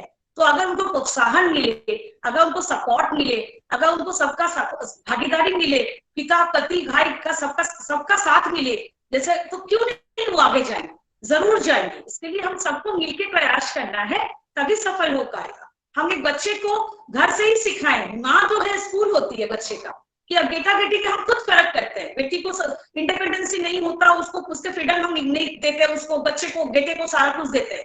एक माँ बेटे के लिए पागल होती है, उसके लिए कभी कभी मैंने कई पत्नियों को देखा है, मुझे कभी कभी गुस्सा भी आता है। मेरे कुछ कजन्स है जिनके लिए उसका पति ही परमेश्वर, पति ही सब कुछ, वो हमेशा राइट, जो कर रहा सही कर रहा, उनका बेटा सही है, बेटी गलत है। तो हम ही अगर ऐसा भेदभाव करेंगे तो क्या हमारी बच्चियां खुद को सेफ कभी कर पाएगी? कभी नहीं कर पाएगी। तो हमें पहले खुद को घर से चेंज करना है। हर माँ को, हर बहन को, हर बेटी को अगर खुद को मेंटालिटी को चेंज करना है, तभी हम पुरुषों की मानसिकता को चेंज कर पाएंगे। कुछ परसेंट पुरुषों, मैं सबकी नहीं कह रही हूँ, हमारे बीच बहुत अच्छे ऐसे पुरुष भी हैं, ऐसे उदाहरण हैं जिनका मुझे बहुत सपोर्ट मिला। तो सब पुरुष ऐसे नहीं है, उनके सपोर्ट के बिना आज हम लोग यहाँ नहीं पहुंचते। जितने भी महिलाएं आज यहाँ के आमंत्रित हैं, गेस्ट है, उनके पीछे भी उनके परिवार में पुरुषों का सपोर्ट होगा, मेरा पूरा मानना है। तो मेरा ये कहना है कि अत्याचार जो हो रहा है, शोषण जो हो रहा है, उत्पीड़न जो हो रहा है, ये कब रुकेगा और कब तक हम लोग करते रहेंगे? इसके लिए अभी वक्त आ गया है कि हम यूनिट, पूरा हमारी कम्युनिटी पूरा स्ट्रांग हो जाए और खुद को मेंटली प्रिपेयर करें इसके लिए। और अभी से अगर शुरू करेंगे तो आने वाले 5-10 सालों के हो सके कि एक नया सवेरा होगा जहाँ किसी की लड़की के साथ कुछ गलत नहीं होगा। वो दिन आएगा अगर प्रयास करें, कुछ भी इम्पॉसिबल नहीं है। हमें उसके लिए एकजुट भी होना है, अलग अलग भिन्न भिन्न विचारधारा, मानसिकता नहीं रखना है, हमें एकजुट भी होना है। क्योंकि अनफॉर्चुनेटली अगर किसी के साथ हो जाता है, अभी कब ये नया दिन आएगा, कब ये सब चेंज होगा? लॉज तो है, लॉज तो बड़े बड़े हैं, लेकिन इम्प्लीमेंट नहीं हो रहा है। एसिड अटैक को लेकर लॉ आया, रेप को लेकर लॉ आया, निर्भया के बाद इतने सारे ऑडिट आए सुप्रीम कोर्ट के, लेकिन ग्राउंड लेवल के क्या इम्प्लीमेंट है? आज भी एसिड अटैक हो रहे हैं, आज भी रेप हो रहे हैं, इम्प्लीमेंट नहीं हो रहा है। क्यों नहीं हो रहा है? मानसिकता को हम खत्म नहीं कर पाते। मुझे लगता है मैं दिव्यांग हूँ, मैं दिव्यांग नहीं हूँ। हमारे जितने दिव्यांग भाई बहन है वो दिव्यांग नहीं है। वो अपने आप को ऐसा कभी भी गिल्ट फील ना करे कि हम दिव्यांग है। वो इंसान दिव्यांग है, चाहे कोई भी हो, जो ऐसी घिनौनी हरकत करता है, वो मानसिक दिव्यांग है और वो हमसे भी ज्यादा खराब है। हम तो स्वस्थ हैं, हम अपने आप को कभी कमजोर नहीं समझते। अनफॉर्चुनेटली अगर ऐसा हो जाता है किसी के साथ, किसी की महिला के साथ, किसी की औरत के साथ, तो आप अपने आप को कभी भी अपना अनमोल जीवन को खत्म ना करें और पॉजिटिविटी को बना के रखें, विल पावर को स्ट्रॉन्ग करके आप आगे बढ़ें। मुझे पूरा विश्वास है कि आपके साथ जस्टिस की होगा, आपको वो सब कुछ अचीव होगा जो आप चाहती हैं। और आप अकेले ही चले, अगर आपके आसपास के कोई साथ ना दे, परिवार साथ ना दे, एक दिन आपके पीछे पूरा कारवां होगा। मुझे ऐसा पूरा विश्वास है, क्योंकि मैं एक जीवन उदाहरण हूँ इसकी। तो मैंने देखा है, एक वक्त था जब मुझे लगता था कि पूरी दुनिया में मैं और मेरा परिवार अकेले हैं। 125 करोड़ की जनसंख्या वाले इस भारत में हम 10-5 लोग, लेकिन आज परिस्थिति बदल गई है। आज मेरे साथ हजारों लाखों लोग साथ सपोर्ट में हैं। इसके लिए मुझे मेहनत करना पड़ा। इजी से, आसानी से कोई भी चीज दुनिया में मिलता नहीं है। थोड़ा संघर्ष भर है, तकलीफ है, लेकिन नामुमकिन नहीं है, कुछ भी असंभव नहीं है अगर आप ठान लें। नारी शक्ति, आप कभी भी अपने आप को अगला कमजोर ना समझे। जब तक हम मानसिकता रखेंगे हम खुद कमजोर है, अरे मैं पढ़ी लिखी नहीं हूँ, मैं दिव्यांग हूँ, तो हम कुछ नहीं कर सकते। इस देश में दुर्गा, काली, ये सब महिलाएं हैं, नारी रही हैं, जिन्होंने अपने शक्ति का परिचय दिया। तो हम उन सब से शरण सीखे, उन सबको अनुसरण करें, ऐसी देवी, ऐसी महिलाओं को अनुसरण करें जिन्होंने अपने झंडा गाड़ा है अपनी वीरता का। हम अपने आप को इसके लिए पूरा प्रिपेयर करें। ऐसा जिस दिन हम अपनी मानसिक सोच को बदल देंगे उस दिन हमारे लिए नया सवेरा होगा। मैं यही कहना चाहूंगी। मैं अपने वक्तव्य को समाप्त करूंगी। आप सबका बहुत बहुत धन्यवाद। Thank you so much.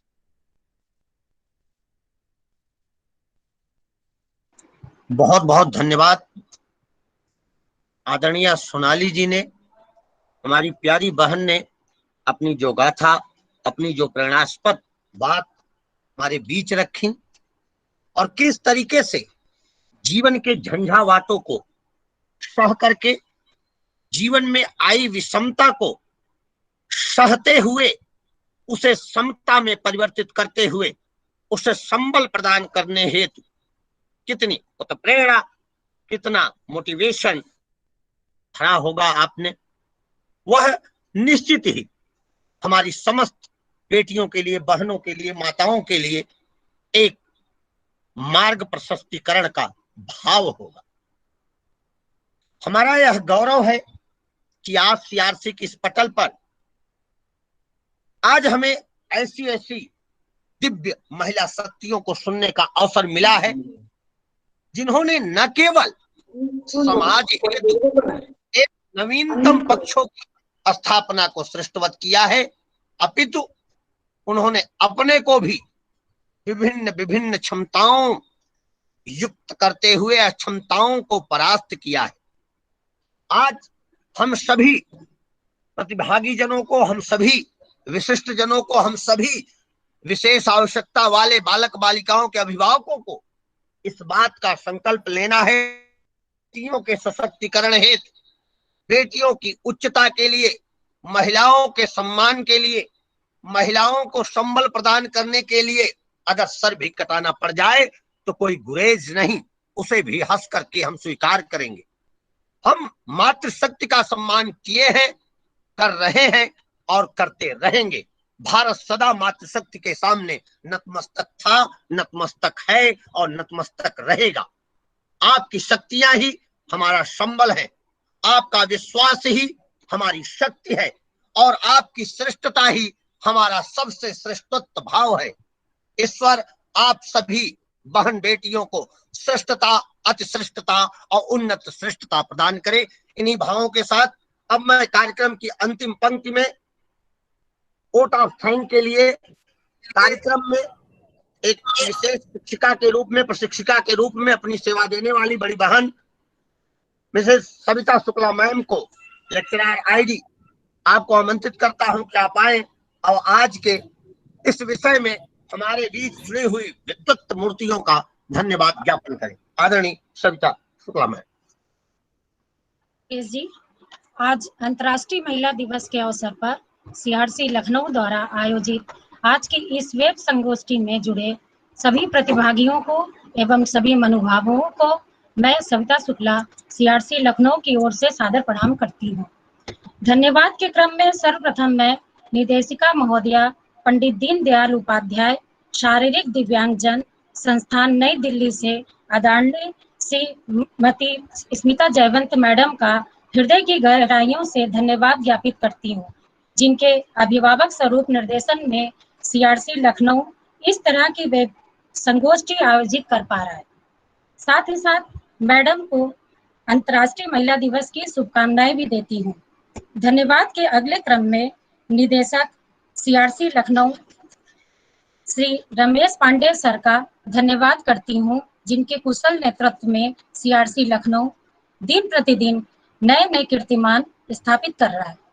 धन्यवाद के क्रम में आगे बढ़ाते हुए आज के इस विशेष दिवस पर हम सभी के लिए एक रोल मॉडल के रूप में उपस्थित महिला दृष्टिबाधित आईएएस अधिकारी आदरणीय प्रांजी पाटिल मैडम, जो कि इस वेब संगोष्ठी में मुख्य अतिथि के रूप में उपस्थित होकर इस संगोष्ठी की शोभा बढ़ा रही हैं।